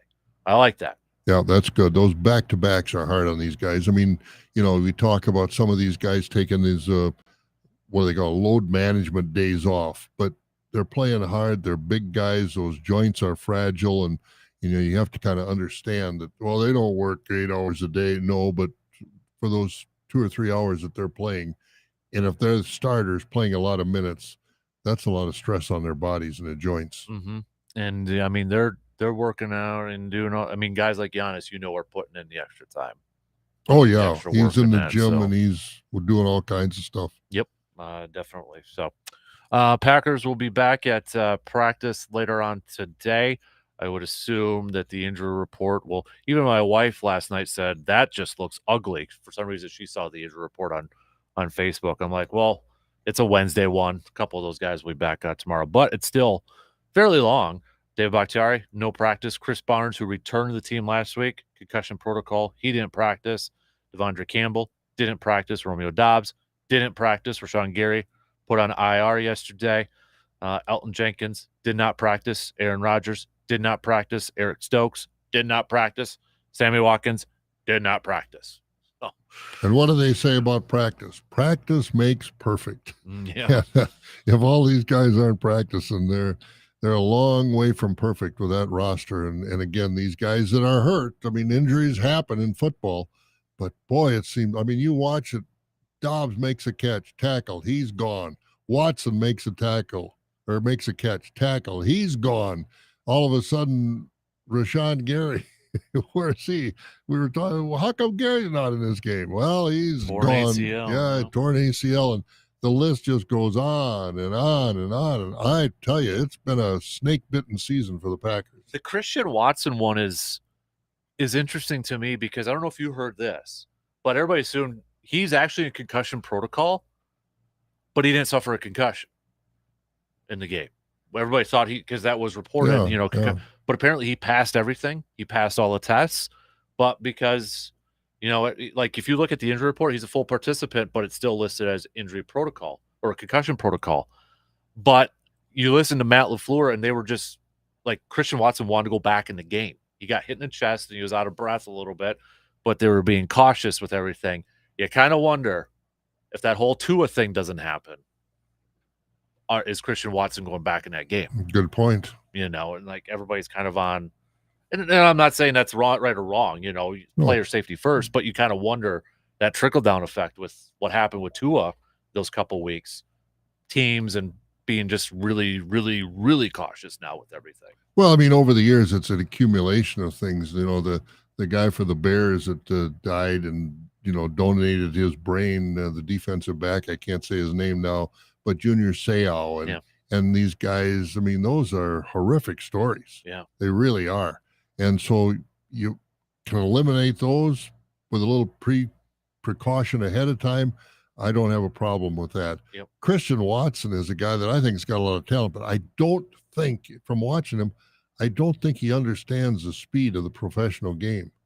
It's like he's got to be there a while before he understands how fast these guys are and how hard they can hit. It just seems like he hasn't grasped that yet. I think he's got a lot of talent. And it'll probably come in time. Yeah, that's what I mean. I think he's going to grow into it, but right now, I don't think he's ready. Yeah. I know Christian Watson, and the other factor in this whole thing too was he was just coming off of a concussion. So you factor that into it. They probably were being very cautious. Same with Aaron Jones. Apparently Aaron Jones thought he could go back in the game, but they were nope. And then he said that once he sat down for a little bit, it started to really kind of. And he actually gave a shout out to the Packers coaching staff for having his back or watching his back and that sort of thing. Yeah, because he was on the sideline standing up, and the announcer said, "There's a guy that's mad that he doesn't have his helmet or upset." I don't know what terminology, but not happy. It looks like he wants to have his helmet. So, you got to protect the players. I mean, injuries are going to happen, and it seems like we've got a just avalanche of injuries for the Packers, which we do. Yeah, I mean, but you got to protect the players. Game like that, and then you add in all the injuries on that, it just felt like, there you go. You know, that was almost. I know they're not mathematically out of it, but you almost have to win out now. Well, I think now is when LaFleur has to stand up and prove that he's an NFL coach. I think he really underperformed on Sunday against the Lions. I really do, and I think he's got to figure out a way to be a head coach. Because this year has really been a test for him, and I don't think he's passing it. You don't think he'll get fired? No. But I just think this is really a season of growth for him. Mm-hmm. I think Gutekunst is more on the hot seat than LaFleur. At least if I was running the program, that's the way I would look at it. Gutekunst should be on the hot seat more than LaFleur. Oh, yeah. If you had to pick between those two, I would agree with you. Yeah. I don't think either one will be gone, but I would agree with you that if you had to pick one, we're not putting Mark Murphy in this conversation. I know some people would, but that's not going to happen. But I mean, we get the nuts and bolts of the football because Murphy's running the business of the Packers. Yep. Gutekunst is running the football and the football part of it, and that's because player procurement. And I think he's got to be questioned about his moves. I know I've mentioned it a few times, but I think I will keep doing it. You look at what the Chiefs did when they moved on from Tyreek Hill. They still brought in Juju Smith-Schuster, MVS, and drafted. Green Bay brought in Sammy Watkins and then drafted. There's a difference in philosophy right there, and who's playing better right now? Oh, there's no question about that. And, Sammy Watkins hadn't been a productive receiver for quite a while. But that's what I'm saying. Like the Chiefs actually went hey, we're going to give Patrick Mahomes a couple of veterans, still draft, and that way we don't have to count on those rookie receivers to be players right away. No, but I think some of these teams like Kansas City are drafting receivers for their type of offense. I think the Packers is drafting receivers because of receivers, and I think you've got to match the pieces. You got to put round pegs in round holes, and I don't think Gutekunst has done that in his drafting. Oh yeah, for wide receivers. Well, at least right now. Well, at least right now, and I'd take MVS back in a heartbeat. Oh, absolutely. I'd take him back. Yeah, and wish they would have made a little bit bigger run at him, but yeah, that's the thing. That's a Gutekunst judgment. Why didn't you make a bigger run at him? Because he's doing a nice job in Kansas City. Now, granted, he's not. They've got Kelsey. He erases a lot of problems for your receivers. We don't have that. I mean, we've got the running backs compared to what the Chiefs have, but that's that's a completely different phase of the game, right?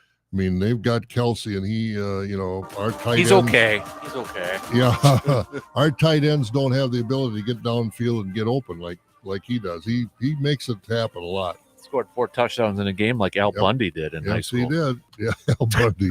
I was hoping you'd catch that. Happy Veterans Day. And again, thanks, men and women who served.